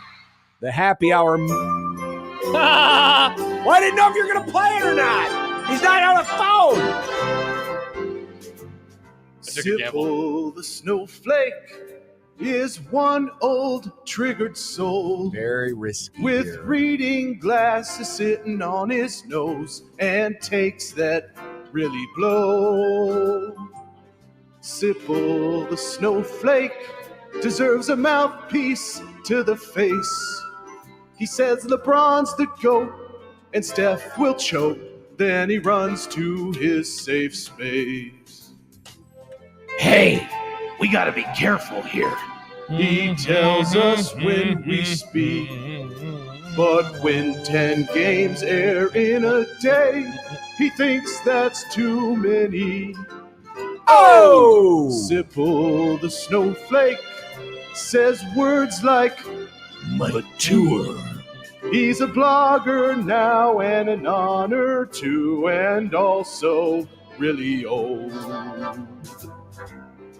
Nick was having issues getting in touch with Sip. I said, well, maybe he went back for seconds at the chocolate fountain there at the Golden Corral. Wow. I did have a Sunday. I mean, I just did have a Sunday. Oh, wait a minute. It is 4:53 in the afternoon, and you had a Sunday? A chocolate sundae, yeah, and a cherry croissant roll. Yeah, I just had a kind of a sugar thing. Yeah, how's the tummy feeling? Feels great for now. No, it's good. Okay, I'm good. So wait, you had both a pastry and a sundae late in the afternoon. I like it.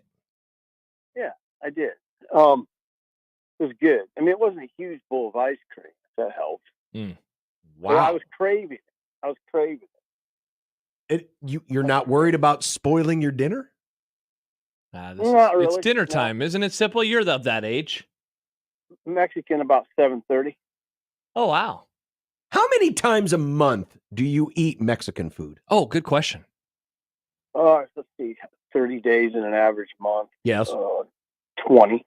Wow. Oh my gosh. That's actually for a lot of people, I bet that answer's pretty high. Yeah. I mean, I probably have it 5 to 10 times a month. That's what I would guess. Yeah, 5 to 10. That's what I would guess. Very good. I had that run-in Wichita, which took me out for about 6 days of it. I got back on the horse. Back on the Mexican food horse. Hey, I got a message, Sipple, to ask you. Ask him about when he got the extra chicken taco after having a taco bar. What's the story behind I this? can tell you about what I was talking about with my grandkids last night. These guys, this is amazing. I can't get out of my own driveway. Yeah, I spoke in Wichita. All right. I spoke in Wichita, and it was a speaking event, a Husker event. Sure. There was a taco bar. Hold on a second. I'm trying to do about 5. It was a taco bar, and it was good. I had 3 tacos and all. It was fine. I had no problems there. But it was about. I got done about 7. I just wanted one more taco and a margarita. So hell yeah. On the way to the hotel, there's a place. I'm not going to name the place. Taco Bell. And, no, it was a sit down, and I went in there, and I didn't even realize. In hindsight, sounds terrible. It makes me sound like an idiot, but I just kind of went with it. I just wanted one taco and a margarita. That's what I got. But the taco I did notice was the chicken. I got shredded chicken, and it was tasty, and it was like tuna, and it was cold, like it was out of a can. Oh.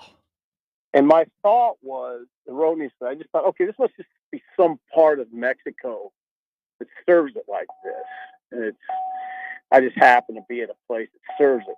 No, like my grandson Alex said, no, they just served it to you out of the refrigerator, and it's still what you're lucky to be alive, probably.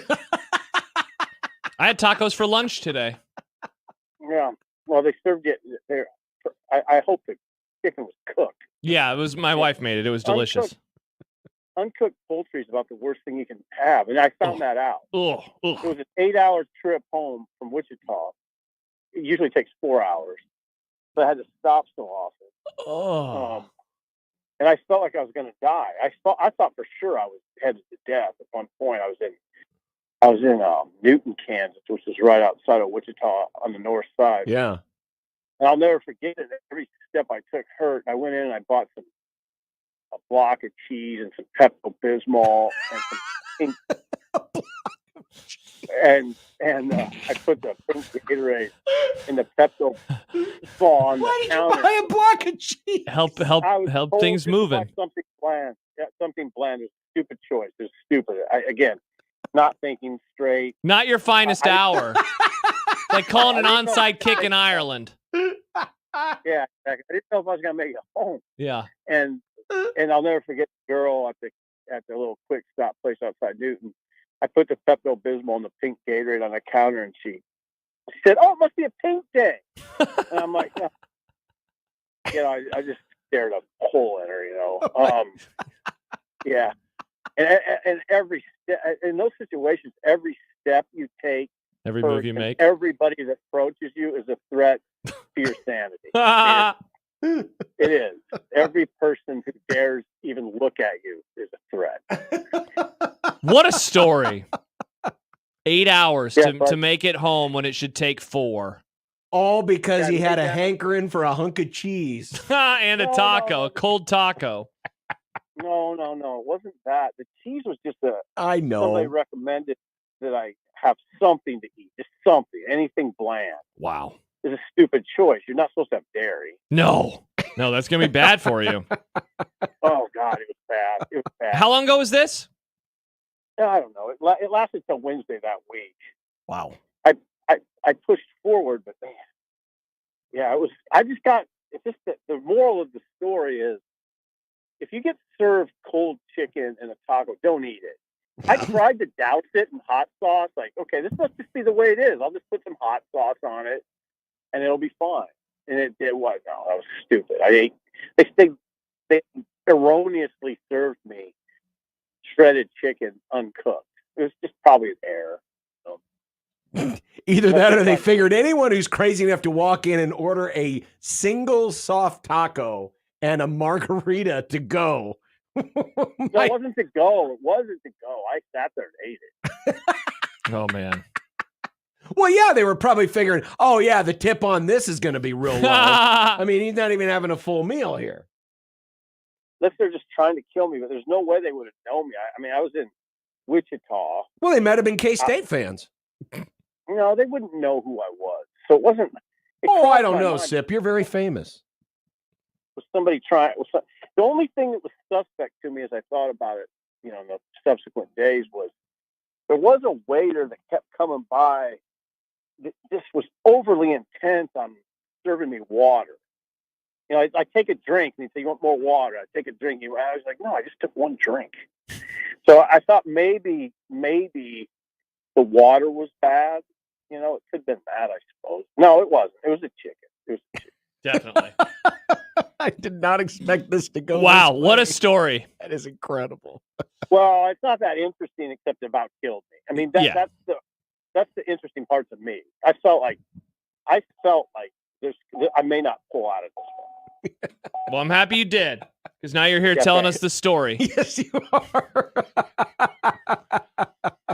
Yeah, it was quite a trip home. Oh, my God. Needless to say. Rule wasn't happy with the offensive execution in the scrimmage, and then we heard from Mr. White today. Hell yeah, we did. And he wasn't happy with the tackling. Was this the scrimmage from hell on Saturday? No one came out of this thing happy. You never know on these. I mean, Tony White, motivation. I mean, I think that that defense hears every day how great they are, and I think there has to be some balance to the conversation. So he supplies it that way. Probably wasn't great tackling.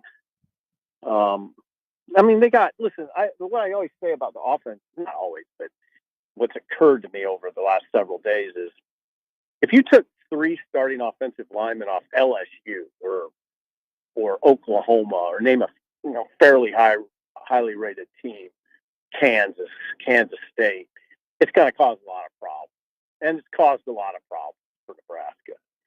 especially a Nebraska team that has really strong up front on defense. I mean, probably the best players on the team are in the front seven on defense. So, yeah, I'd say that.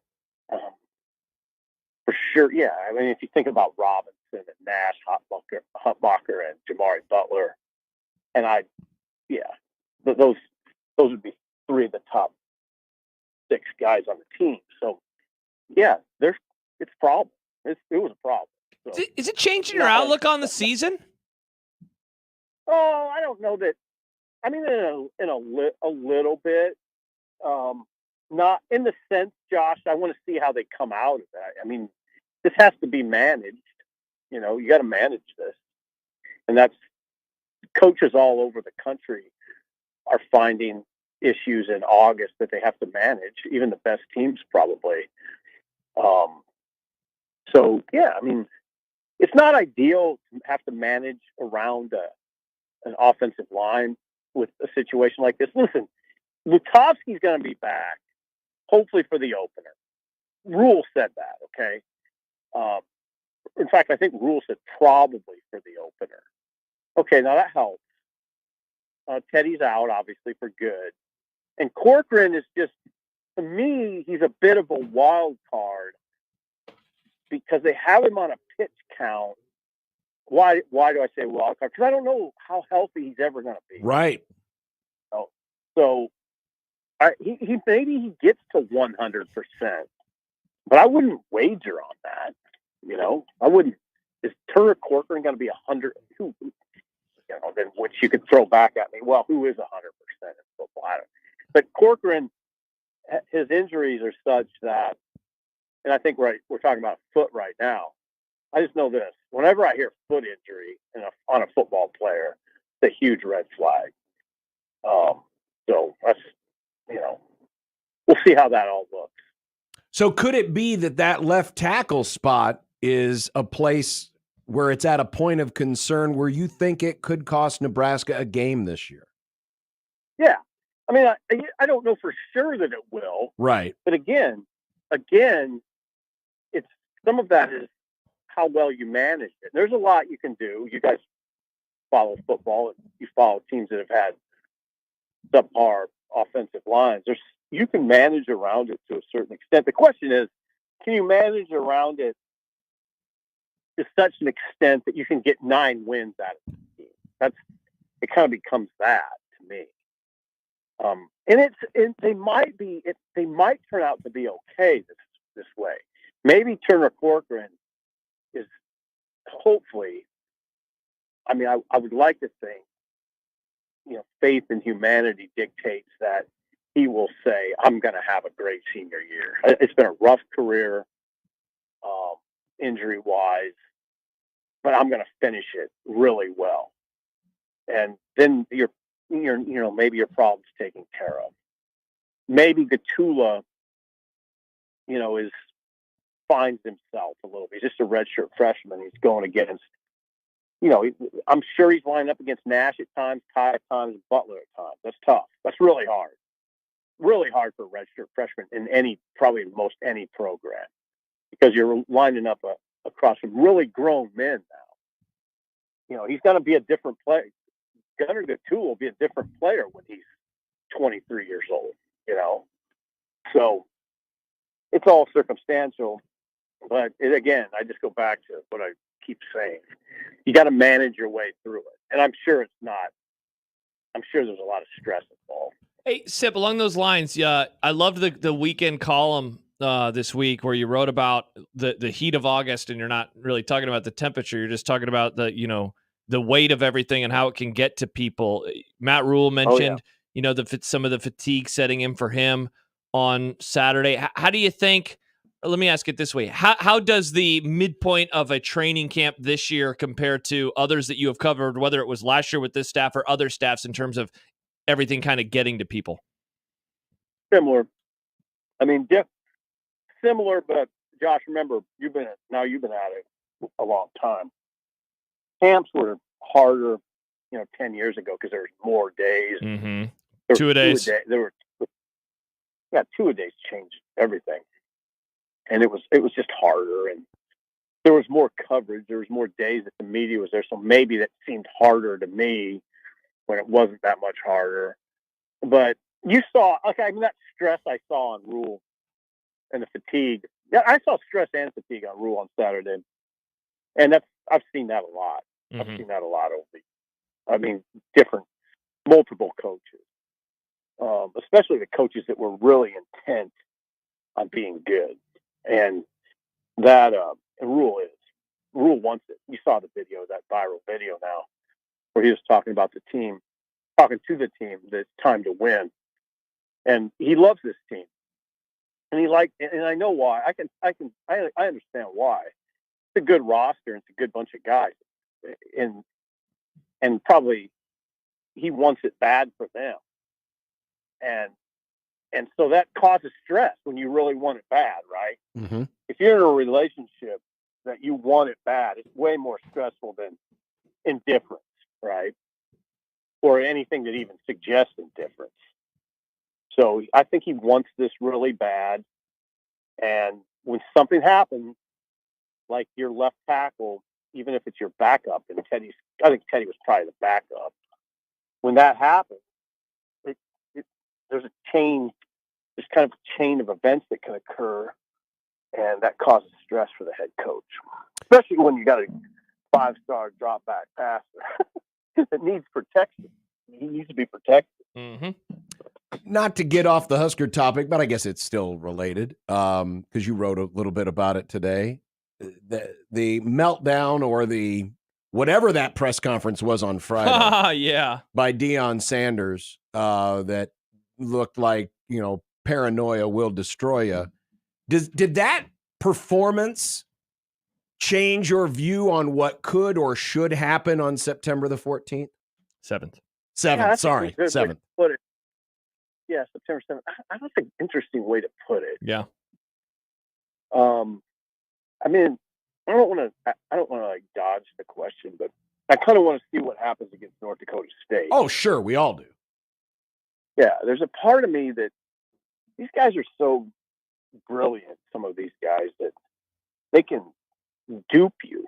And there's a part of me that thinks this is just a big act to get people to think they're not very good when he thinks they're really good. That'd be a hell of an act. My genuine read is what you said. I think he's scared as hell right now. And it's really odd that those exchanges he had with two media members, the one with Sean Keeler and the one with the CBS affiliate there in Denver. Just odd. I mean, it's uncomfortable and cringy. And you'd think he would be above that. The fact that he's not does probably suggest he feels like they're in trouble. It was weird because, and I get it, Deion's always going to march to the beat of his own drum, but he also was on the other side of the microphone. He wasn't sitting at press conferences. He wasn't a beat reporter, but he knows how media works.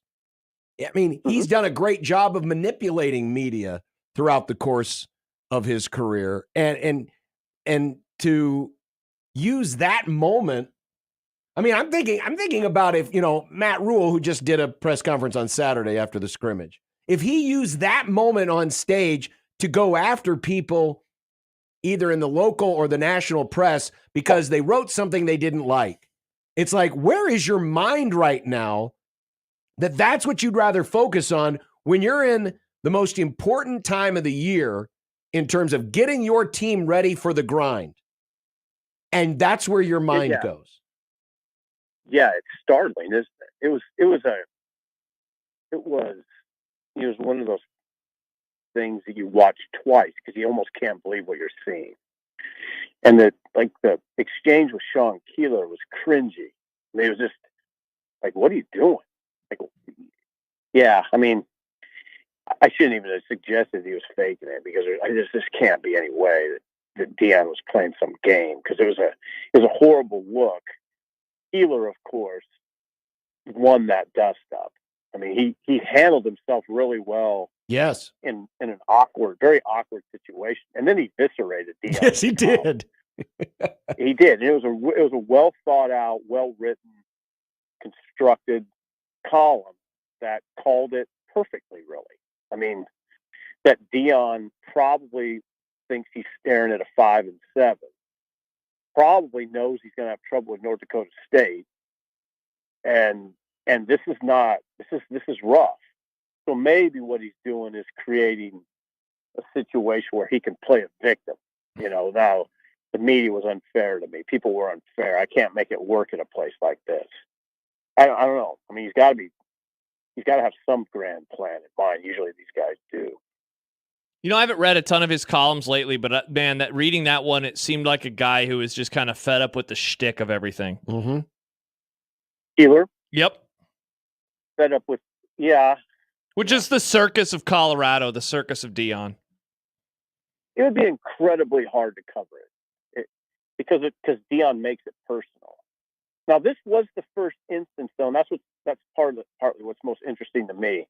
This was the first instance of Dion kind of cracking, and that's why it was so interesting. It's not like that media corps has been hard on it; they've been docile for the most part, if not fawning, like Keeler pointed out. So Keeler hasn't been horrible on it. I follow it. He's written a few things that were sort of rough, but I mean, did they lose 6 in a row to end last year? And they're 1-7 after they started 3-0. Yeah, it's been a rocky off season, so there's going to be some rough stuff written. His son, had to file for bankruptcy. Sort of embarrassing. It's been kind of a rough off season, so I don't know what Dion's expecting exactly. But I will say this: they have some talent. So I mean, I'm not going to pile on too much here because they do have some talent. They have pass rushers. And they have skill guys on offense. So you can't. If I were a Nebraska fan, I'd be really cautious about piling on. I will say this, and not that the opening Thursday night schedule is anything to write home about. It's pretty much garbage. But that game is definitely the one where if I only see one, it will be that one. Yeah. Because which one? North Dakota State, Colorado. Yeah. Because North Dakota State is no slouch. They're second, I believe, in the FCS preseason rankings. Correct. So it was already going to be intriguing given what Colorado is coming off of. Plus, you're looking ahead to Nebraska's next game, so you want to watch it from that standpoint. But now with all of this intrigue and wondering if Dion really is, trying to cover up for some things that aren't quite copacetic, this game is definitely the one that I am most interested in week one or weekend one. Oh, yeah. Oh, for a lot of reasons, including that North Dakota State's put together a program. It's a program that's put together in a traditional way, like we kind of grew up thinking was the right way. It's not just slapped together through transfers and kind of crazy stuff the way Colorado's doing it. So it'll be interesting from that standpoint. And by the way, Colorado and Nebraska is that way too. It's Hell just yeah. a contrast in ways programs are put together. And it's really interesting. It could. I'm with you, John. I've contemplated going out to Boulder for that game because I'm so interested. Well, if you do sip, be sure not to get any tacos on the way home. A couple comments before we say goodbye. Hold on. Yeah. You didn't get tacos. You just don't eat. I mean, I just want people to understand something. Yeah. It's nothing against Mexican food or tacos or even shredded chicken tacos. It's all about don't eat cold chicken. There we go. That seems like it's out of a can. It's pasty. Don't try to rationalize it in your mind that this is just a part of Mexico that serves it a little different. Definitely. And to go with it. No, you just if you get this sounds like a low rent Mexican restaurant, like a bad one, like you don't want to be. Yeah, and he went there. Ooh. Well, we got some text, Sip. Sean writes, Sipple eats tacos, then decides to go somewhere else to have another taco. Ends up with Gatorade, Pepto, and a block of cheese. God bless this man. I also got a text that said, "Imagine how easy it would be to poison Sipple. None of this years of slowly poisoning him crap. Just fill the Cheerios bowl with antifreeze and call it a day." All you had to do is wrap the cyanide capsule in the tortilla, and Sip's good to go. Mm-hmm. Oh, I'll eat about anything that's in front of me. I mean, it is but I think most males would say that, right? Yeah. Give that a marker there, Nick. Yeah, probably. Probably right. Oh, Sip, God bless you. Yeah, well, thank you. I need it, and I appreciate it. Hey, by the way, speaking of that Colorado game, guess who will be up in the press box bugging you for hours at a time? Me. I'm just going to come up and ask you, pepper you with questions. You don't bother me. Oh, okay, cool. Well, I'll be there. Well, trust me, he'll give it his best shot. Challenge accepted. You know what he'll do? He'll stick a tortilla on a fishing pole line and just string it over your head as you're watching the game. Sipple, do you want this taco? All right, guys. Thank you. All right, bye-bye, Sipple. Steve Sipple of Husker Online. What a man. What a man. That was 7 minutes. It all started with, I had a chocolate sundae. I got a text. And a cherry turnover. I got a text from Severe to ask him about the extra chicken taco. I thought the story was just going to be having a chicken taco after you had a taco bar. It's like, that's a funny Sippleism. Yeah. 7 minutes later, he's eating a block of cheese for some reason. Eating a block of cheese and wild. Absolutely wild. What a guy. What a guy indeed, Nick. What a guy. Dear God. Yeah. What would we do without Sip? I don't know what we would do. I don't even want to think about it.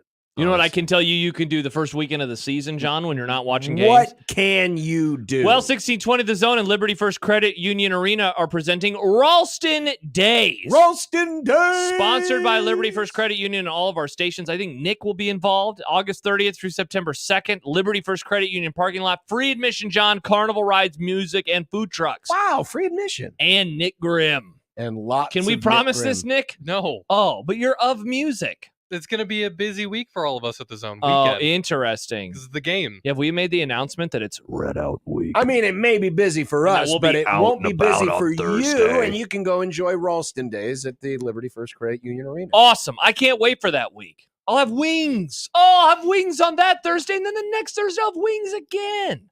So many wings. You've already blacked out more wings? Yeah. Just wait till we get to what's for dinner later on. Man, whoever's got stock in wing futures just needs to pay attention to Josh. Hell yeah. I think you're right. Hell yeah. I think you're right.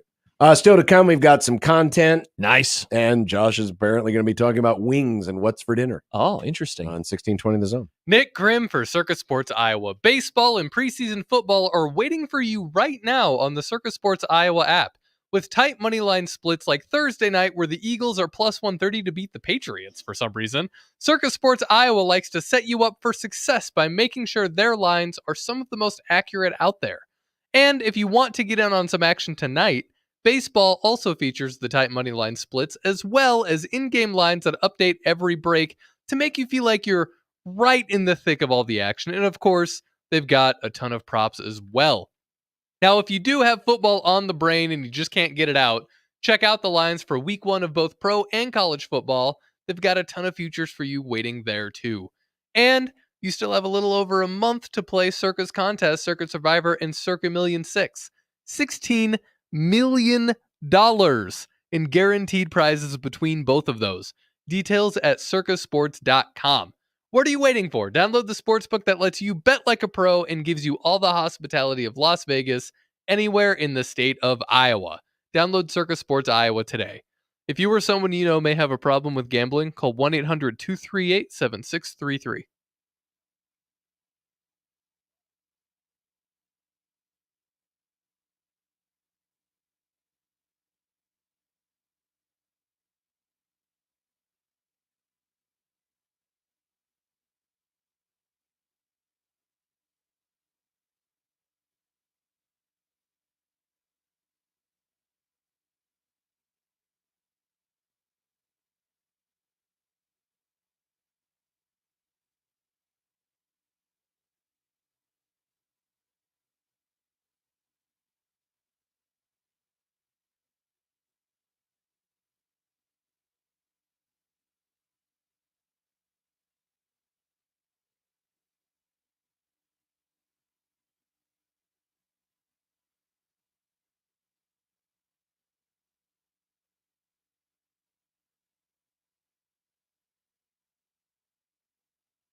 Well, if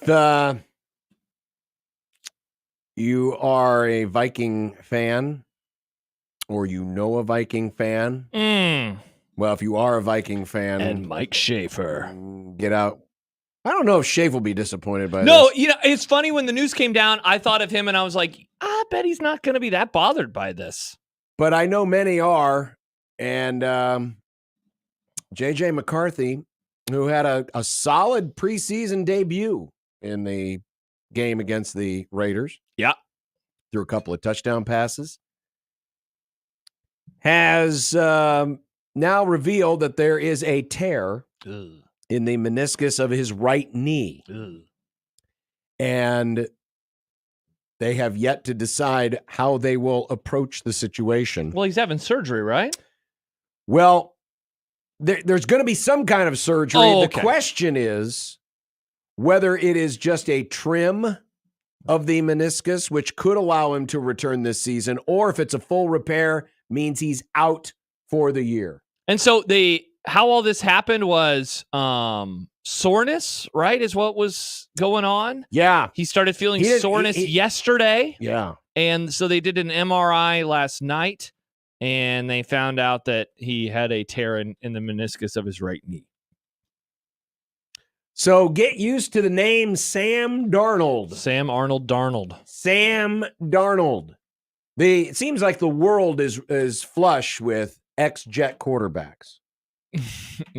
Yes, it is. For some reason. I Yes, don't know why. It definitely is. But it looks like Sam Darnold is going to be your guy and could be your guy for the foreseeable future. Mm-hmm. And listen, great group of skilled players around him. I'll be honest with you. I was looking forward to seeing how McCarthy would do because I was a McCarthy denier. Yeah, same.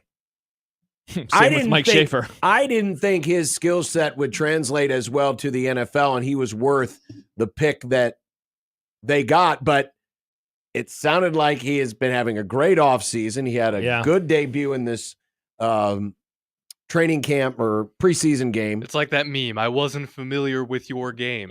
So I was really looking forward to seeing if he could prove me and a lot of the other doubters wrong. But now it doesn't sound like we're going to get a chance to see him. So what's the exact debate going on here? You mentioned it. Well, the debate, it's really to determine, I mean, the doctor's got to dig in there. How bad right. it is. Okay, is it something that can be done? Can it be a minor surgery or a major surgery? That's really what. And they'll find out when they actually do it, or will they find out before it? Because again, like I guess if the thought is he can come back, earlier, you would want to do that, but they just must not know exactly. Yeah, they don't know. According to Ian Rappaport from NFL Network, McCarthy would only miss a few weeks if the meniscus can be trimmed. If it requires a full repair, he'll miss many months. Mm-hmm. So obviously the entire season. Yeah, I'm with you, man. I'm not a McCarthy guy. He handed the ball off a lot at Michigan. Now, he did make some big-time throws in big-time moments. Including one against Nebraska. Which we all remember. And I thought he played well remember that first pass of the Alabama game and how he got bailed out because the Bama's player was out of bounds. But he throws a pick on the first play of the game. Ends up not mattering, of course. But I had my doubts. That said, really good offense, really good play caller, really good skill position players, the best wide receiver in the NFL. Good second banana as long as Addison's not, getting in trouble off the field. I thought that, of all the setups, like it's not going to the 49ers and having Kyle Shanahan as your coach, but it's pretty darn good. Mm-hmm.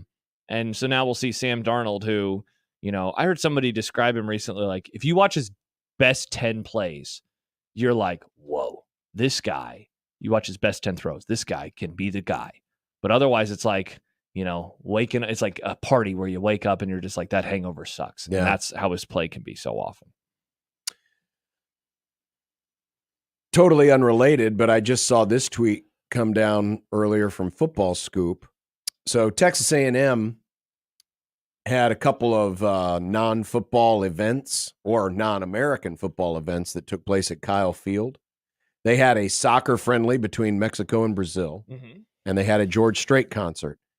They just released revenues of over $6 million for those two events. Oh, wow.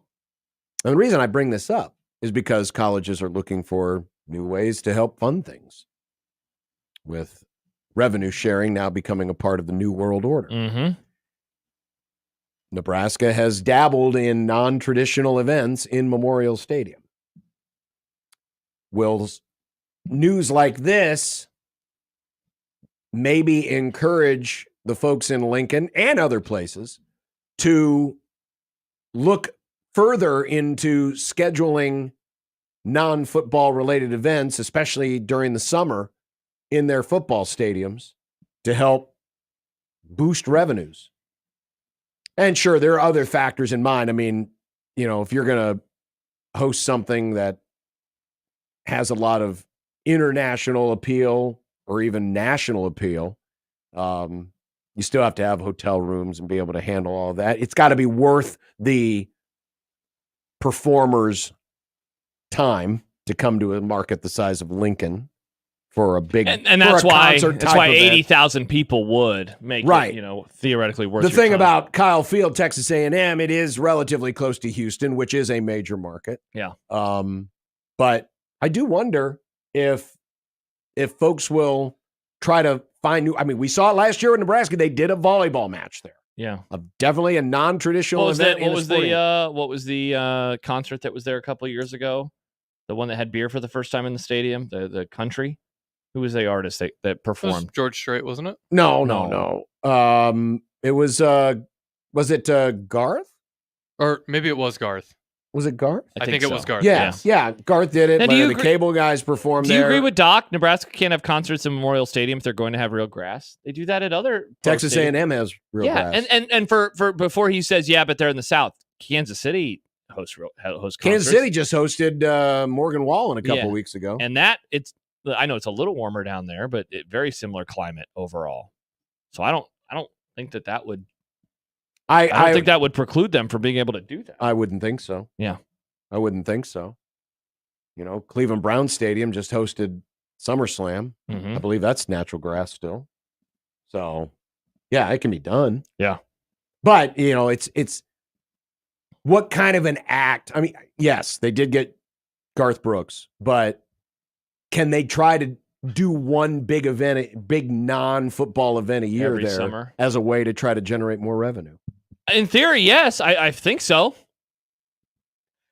Here's an idea that I mean, what you brought up though about the market, of course, Lincoln is very small, and the closest big market is Omaha. Mm-hmm. We're not that much bigger, Here's my idea. Yeah, and yes, part of it is very self-serving, but the Grum in 2028. The Summer Olympics of Yard Sports will be in Los Angeles. You always have to do this. The swimming events will be contested at SoFi Stadium. Okay. What does that have to do? Wait, really? Yes. What about the track and field? Are they doing that at the Coliseum? Yes, I think so. Oh, I thought they did. But yeah, SoFi, they're going to do the swimming events at SoFi. What? And look up the dates of the 2028 Summer Olympics of Yard. July the 30th, or no, July the 14th through July the 30th. Oh, wow, it's going to be early. Interesting. But I thought I had read somewhere there was talk that maybe the Rams and or the Chargers would have to forego a home preseason game because they're still going to be flipping the stadium. Yeah, back. July 30th. By that point in time. Okay, so what do you Host it's preseason game? Preseason game at Memorial Stadium. That'd be fun Lincoln. as hell. Maybe they could play the Chiefs up here. That'd be fun. Would you go?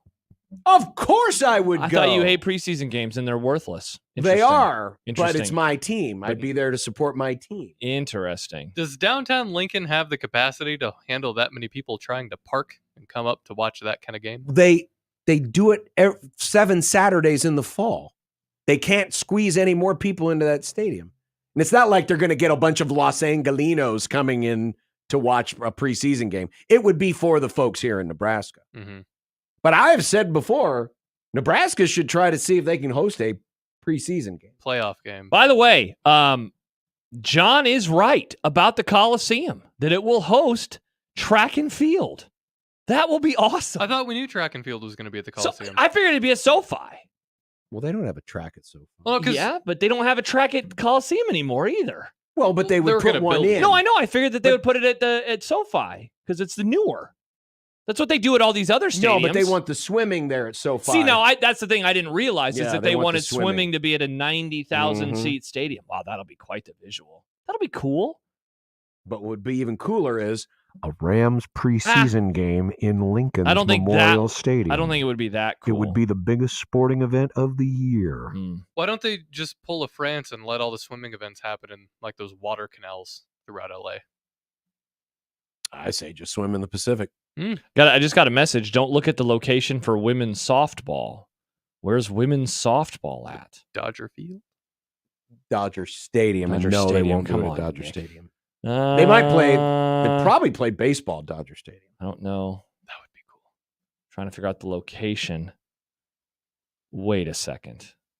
The LA games, the softball tournament will be played in Oklahoma City. Oh, That that's right. makes That's sense. right. I remember seeing this and people were losing their minds. Well, it's like how they had the surfing in the islands that were 12 hours away. 12 time zones. well, that's because there's no yes, oceans I know in how it Paris. works. Maybe this means baseball's coming to Omaha.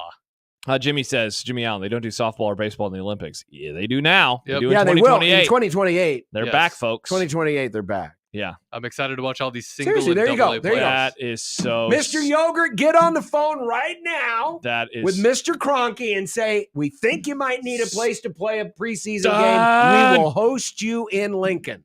So I was thinking about this the other day. When's the World Baseball Classic again? Who cares? Well, because I think that might affect the Olympic baseball thing. In what way? Well, it's going to be similar players. I'm sure there's going to be crossover. You know, each team's going to be represented. They're going to have. I'm hoping we use college players. For World these Baseball Classic is coming up next in 2026. Okay. So 2 years beforehand. Okay. I do not want the Major League season suspended for this. For the World Baseball Class. Oh, for the World or No. for the Olympics. No. Mhm. No. Yeah, of course it won't be pros. No, I think it'll be single and double A mostly. Maybe some triple. Well, either way. Again, Host the Rams in 2028 in Lincoln. I think it's tight that it'll be at the Coliseum because they kept every time that they would mention that the 2028 games are going to be in LA, they would always show the track and field and they would show them lighting the torch. And I was like, oh man, it'd be cool to have it back there again. And it is. That'll be neat. I want to go there and watch the marathon. John, could you pay for my trip to LA so I could watch the marathon with Olympians running the marathon? John, trick Josh. Americans finished 8th to 9th in the men's. Trick Josh and say who cares? that you're taking him or you're buying him a ticket for the running at the Coliseum, but really you bought him a ticket for the racing, the NASCAR race at the Coliseum. Ooh, yeah, that's a good idea. Nah. When No they put thanks. down a real track. Nah. No thanks. I mean, literally, they have put down a NASCAR Yeah, they could track put down in anything. the Coliseum. I think they could figure out how to put a running track. in Yeah, the they'll be fine. Coliseum. That'll be cool. That'll be super cool. All right. Content coming up next on 1620 The Zone.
I made you some Unsportsmanlike content.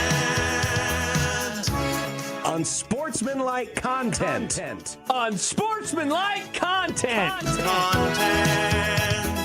Content that's unsportsmanlike. John, don't forget that fall is right around the corner, and 1620 The Zone is giving you the chance to win season passes to Nebraska's favorite fall attraction, Vala's Pumpkin Patch. 2 season passes. You could win them to Vala's and enjoy all the fall family fun. Enter to win right now at 1620thezone.com.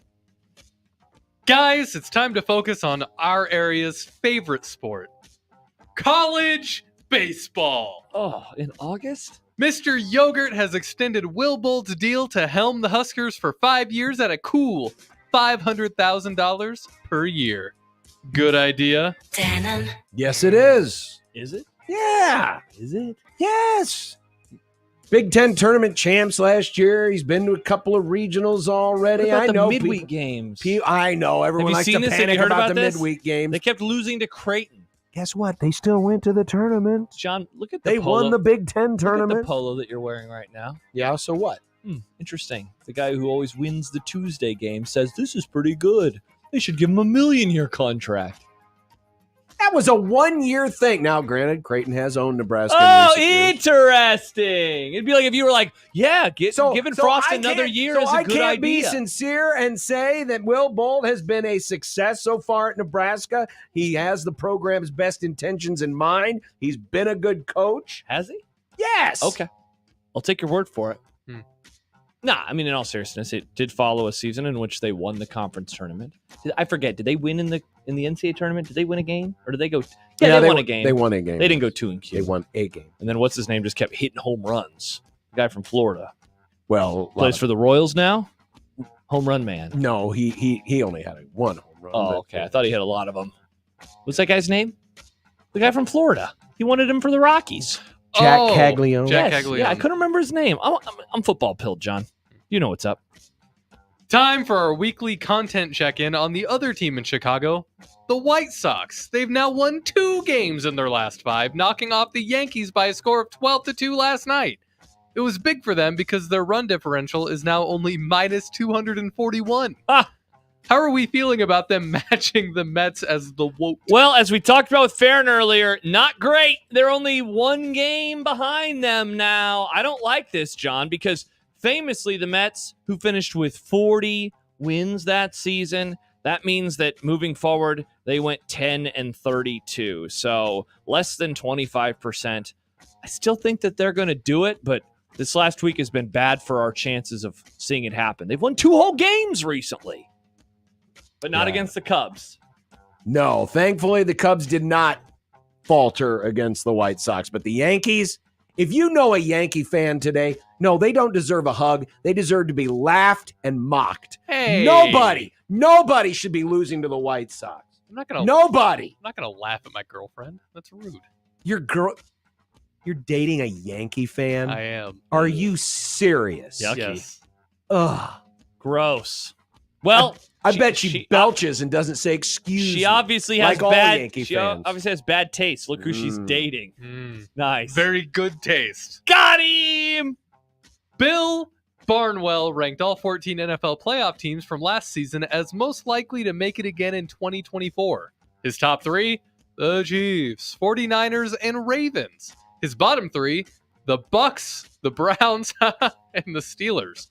Our 3 teams fell in the bottom half of the group. Is there anything you disagree with? No, not really. I'll give you a bit of a hot take. 49ers, like, are we sure they're going to make the playoffs? Like, you'd put them at number 2? Yeah, they'll make the playoffs. Okay. I have a hot take that they might not. Nah, I think they'll make Year after the Super Bowl, they lost. It's always tough to come back. They're probably going to trade Brandon Ayuk. You know a team that came back after losing a Super Bowl and Fell apart at the end of last season? The Yeah, Eagles. The Chiefs when they lost to the That's true. Bucks. They did. That's a good point. They You have know? Patrick Mahomes, though, the best quarterback. The 49ers do not have the best quarterback. and they still may have to pay him like he is one of the best. No, I think it's a mostly fine list. I was surprised that the Rams were as low as they were, though. 11th. I thought that they would have been higher. Steelers being last is definitely the correct take, though. They're not making the playoffs. playoffs. You don't think so? No, definitely not. The Frisco Niners reportedly won a big haul for disgruntled wide receiver Brandon Ayuk. That includes a wide receiver in return. But shouldn't the Niners just get the big draft pick trade and work out a separate deal for a wideout with a different team? Aren't they hamstringing themselves by asking for both from the same team? Well, yeah, it narrows the field, doesn't it? Yeah, I think it definitely does. It seems like there was a report from Rappaport this morning that they his name is Rappaport is interesting because Rappaport reports. Anyway, there was a report from him this morning that they had the framework of a deal with the Steelers. So it seems like it will get done. I'm curious to see who they end up getting back from them and how much of it's draft pick related and how much of it is not. But yeah, I just keep him. Just keep him and get rid of him the next year. Let him go. Well, they want to get something of value. Sure. That said, I mean, I guess if they've got a deal, or if it looks like it's coming into focus that they're getting some kind of a deal, then good for them. But I just wonder if they've cost themselves a better deal from someone else willing to part with the picks. They just don't have the receiver to part with. I mean, you can do two separate things at the same time, but oh well. We found out yesterday that while Deshaun Watson's shoulder has been medically cleared for contact, he will not play in their next preseason game against the Vikings. However, he will play in their final preseason game against the Seahawks. Doesn't this give you lots of confidence that he'll be totally fine this season? Well, the Vikings just found out what it's like when their presumed number one quarterback goes out. There's always the chance for injury. I'm going to reserve judgment and just assume that Watson will be fine. Yeah? Physically. But what about all the other stuff? Well, the other stuff's going to be there no matter what. I think he's going to suck, man. I think that that version of him is long gone. The last full season he played, I think, was 2020. His last really good year, collectively, himself and the team, was 2019. I think those days are over.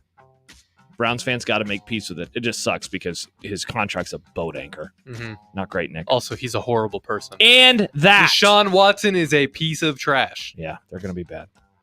Does the success of the live afternoon Olympics give you hope that more daytime sports could be upon us? No. Interesting question, Nick, that you wrote here, that it was definitely you. I would like more of it, especially because we are here at work and there are daytime things on, and it would be better if we had sports. I did enjoy having them on, but no. The only reason it was live in the daytime was because it was because of the time zone, and it got big ratings because it was an event. But if you put more, Major League games or NBA games, it'd get a bigger number than ran a movie on TNT, but I don't think it would be able to blow up like the Olympics did. No, you're not going to be able to get the kind of advertising money. And part of the argument is, well, look at the most watched NFL game of the week is always the late afternoon game. I think there's an opportunity here to maybe push up some start times for major events like NBA playoff games or men's NCAA national championship tournament basketball games, to where you don't have to push it so deep into prime time, where it could maybe start a little bit earlier. How about an NBA Finals game that starts, like at 5 o'clock instead of at 8? Wow, that'd be different. But more, especially on like the weekend, like a Saturday, Yeah. the Saturday, Sunday game. The biggest window in all of television, and I know it's the NFL, but it's the NFL afternoon window. Correct. That window is the bigger window compared to prime time. So that's an interesting point, John. John, really quick, you missed a lot in your week off. Noah Lyles won bronze even though he had COVID. Both basketball teams won gold. And the Iowa Hawkeyes quarterback situation's kind of a dumpster fire. Also, Deion Sanders had a bizarre press conference. Is there anything you wish you could have opined about over the last week? Oh, no, not really. Good. I don't have to have an opinion on everything. You get paid to, actually, though. That's true. The most important. Right, but when I'm call on our boss and say he didn't have an opinion. But when I'm on vacation, I get paid not to have an opinion. It's so nice to go to just turn your brain off and say, I'm not going to opine about this. I did. I didn't think about work yesterday until I was at Lincoln. Wow. I'm like, whoa. I talked to you on the air yesterday, and I was like, I wonder if Nick's listening, but apparently you weren't. What time? Multiple times. I don't know. Oh. I made fun of you a couple times. That tracks. Yeah, it was funny. I thought it was funny. Yeah? Yeah. Nick couldn't hear you over the screaming of his internal combustion engine belching filth into the sky. Also, his girlfriend being mad about the Yankees Yeah. losing to the White Sox. I can't believe they lost to the White Sox. She does not sound like that, John. Also, that's the She's same a voice- Yankee fan. Oh, that's right. It's more like, I can't believe they lost to the White Sox, Get Rizzo, get it back to the Cubs. So, was the voice John used for my girlfriend the first time the same one he uses for his wife? Of course it was. Speaking of John's wife, huh? What's for dinner is next. Whoa. 1620 The Zone.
When you knock us down, we're going to get up. And on the way up, we're going to bite a kneecap off. Crust is good on your pizza, not your ass. I will eat your ass first. He's tough as a Woolworth steak. And then it's going to take 2 more shots to knock us down.